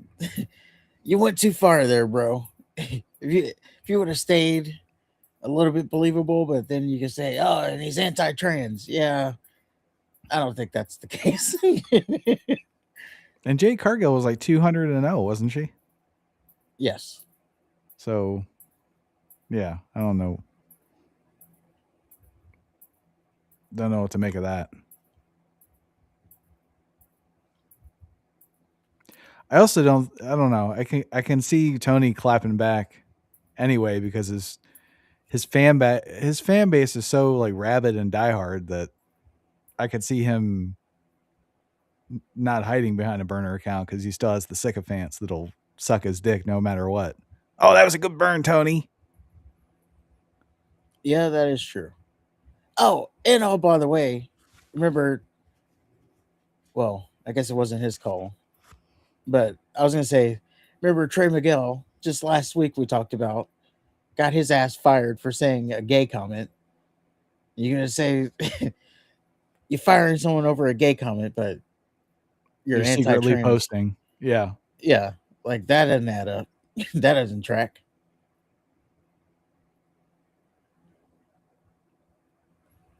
So yeah, I guess we're both on the field of. I'm not saying I don't believe it. I'm just saying, well, I don't believe it, but I'm also saying yes. I need more evidence that it would be a Tony Khan than just saying, "Oh, he deleted the account because I tagged the commissioner." Yeah. So yeah, the claims aren't believable, and then the actions are. You don't have enough evidence there. Like if you took that to court, oh yeah, that's no, you get that thrown out.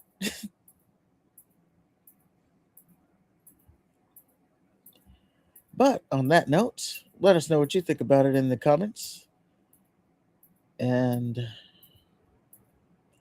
don't forget to hit the like button, hit the subscribe button. And don't forget, Carlos touches himself to tranny porn. That's his words, not mine. Well, you said it enough times. I think they are your words now. I guess so. But on that note, is there anything else? Just have a good night.